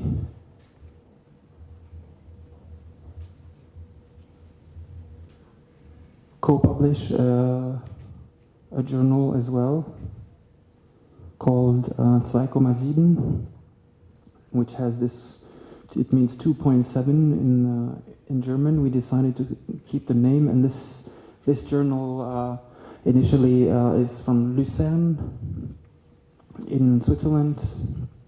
It was also a small zine, so you could just totally compare it to the first magazine I made. It was A5, then more pages, then there's still no color in it.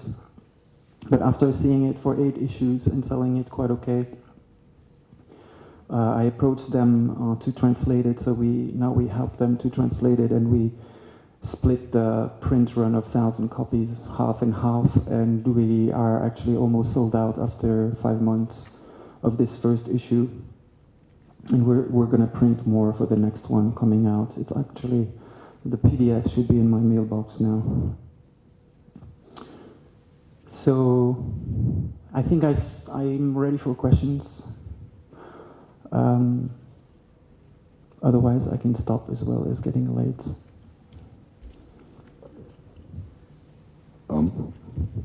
Any questions?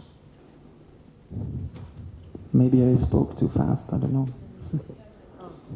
My question is very simple. Can you tell how many you are who really present work on this project which you call Mota? How many people work? I have 6, 7 employees in Berlin. Most of them are students, and they work 2 or 3 days a week.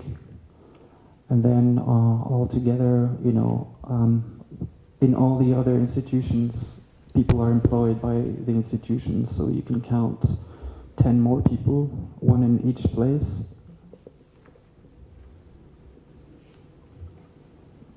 But they are all people doing a lot of stuff. So, for example, Cura Books is the publisher of Cura magazine, and in their basement, where their studio is, they also run a bookstore with a selection of titles. We supply them. So you could say it's 2 people, but they don't work for me, so to say. So from Berlin, where most of our operation happened, that's 6, 7 people on and off, plus always 1 intern. So it's a rather pretty small team compared to the size of the operation and the amount of books we circulate. It's, yeah. Yeah, another question. When you work, there is the situation when you never met artists in person, I mean physically. Or yeah, of course. Of course, but we don't use reps, representatives who go to the bookstore selling the books, but I'm the rep. So, you know, any book I will find here this weekend, I will meet the person. Eventually, later on, somebody can submit another book, which I never met the person, but it's just, it would be impossible, but I think we have 3,200 suppliers listed.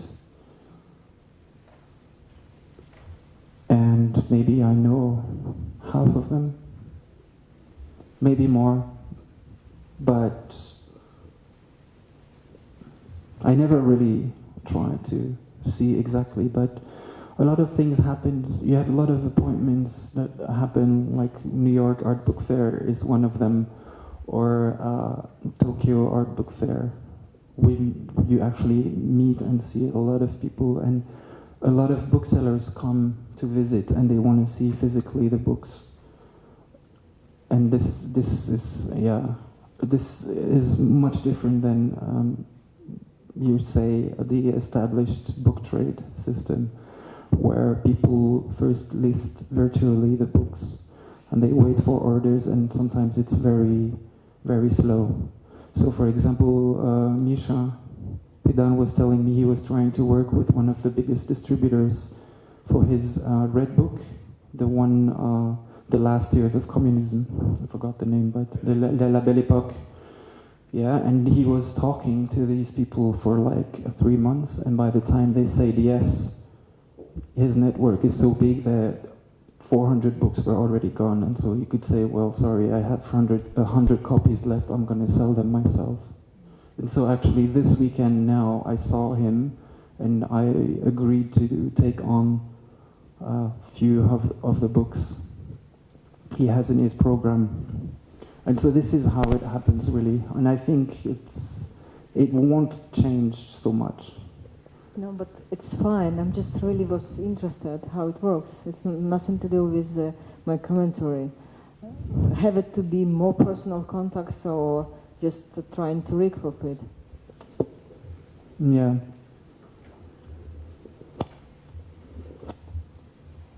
I'll show you something. Have you seen this before? I think you don't remember, but I was in Kiev last time and you gave me some copies of this, which I still have most, but I think we sold a few. So you should come and talk to me after. I can give you some letters for it. I want to, actually. Do you also sell boxes? The boxes, I don't know, no. We should see how this is possible. Can I ask you something? Yeah. I'm interested if you have some kind of connections to the printing shops. For example, if you're interested to find some online like PDF book and you have interest to publish it, or you just want to get the ready issues. Did you get what? Well,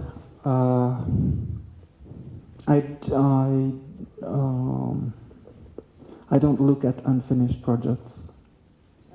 I can't physically. If I'm in the store in Berlin, there's about 5 people a day coming, and obviously, yeah, I'm just human as you are. So if somebody walks in and the book is not finished, or if they don't have a dummy, I just tell them to come back when it's finished. Yeah, I don't mean it is not finished. I mean it's published or not. Yeah, online version of the book. Well, there's one thing about publishing that most artists don't know is it will be quite rare that a publisher puts money into a book. Usually, you know, books are related. The most classic form is they are related to a show, and there's a budget, or the artist has the money himself, and he will want to put put this, they invest it, and then he gives a certain amount to the publisher as part of the deal. But this is also a very big blur, because sometimes you have books published by institutions and they just sit there in the basement because the director or whoever spends the money doesn't want to give the books to the publisher, because sometimes the publisher just gives an ISBN and he says, I want 100 copies, 200 copies for free. That's the standard. So look.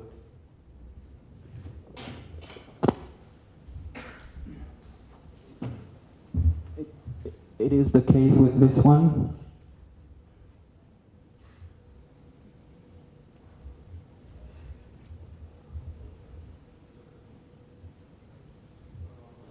So Alexander Wolf is an artist I know who came, and one day he wrote me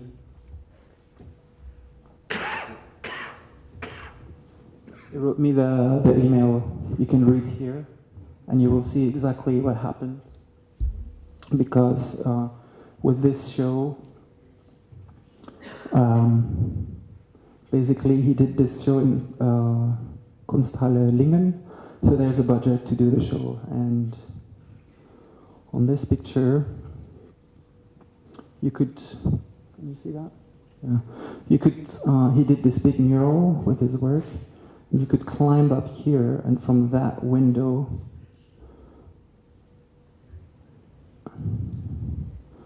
see the building next to it.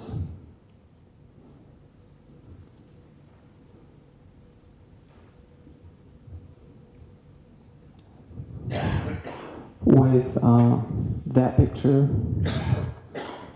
and half of the show is in this high security jail.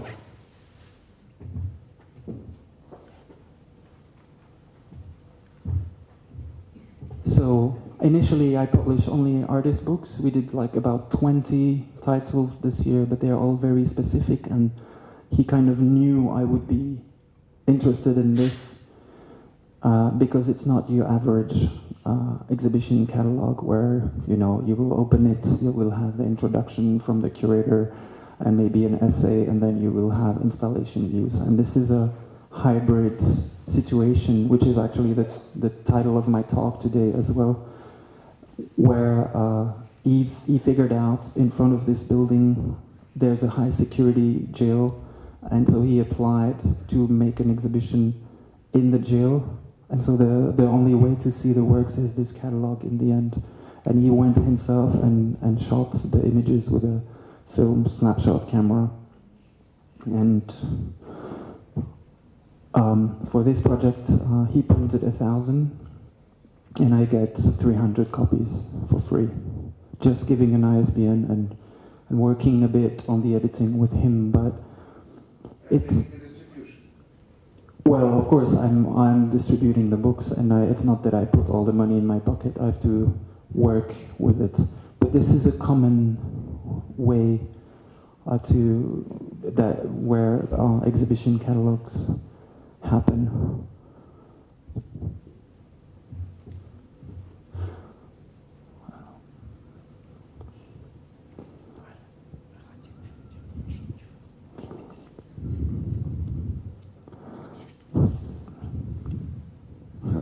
So Alia wants to see the book. Alexis, what's the next step? The next step,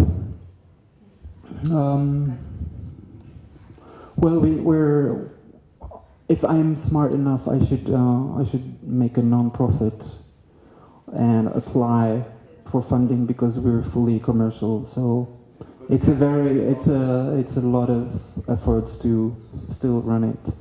But I have the advantage of being my own distributor, and also through these institutions, you know, I was hesitating a long time to publish, but now whenever we publish a book, we know it's going to be available. We're not going to compete with the biggest people, but I can feel they sometimes feel threatened what I do. Not for the right reasons, but in the end, it's just business. So I think, yeah, of course, you know, sometimes you work for people, and on the distribution, I only make 20% cut margin, so this is very little, and in these days, you know quite fast who remembers what it means to do that, and who also just writes asking for money and never will be thankful for what you do. So it's also another level of pleasure to make your own books and work with artists. And we are also doing editions and exhibitions, and yeah, I think it's just a natural evolution in a way. So yeah, that's the future. Yeah. Thank you again.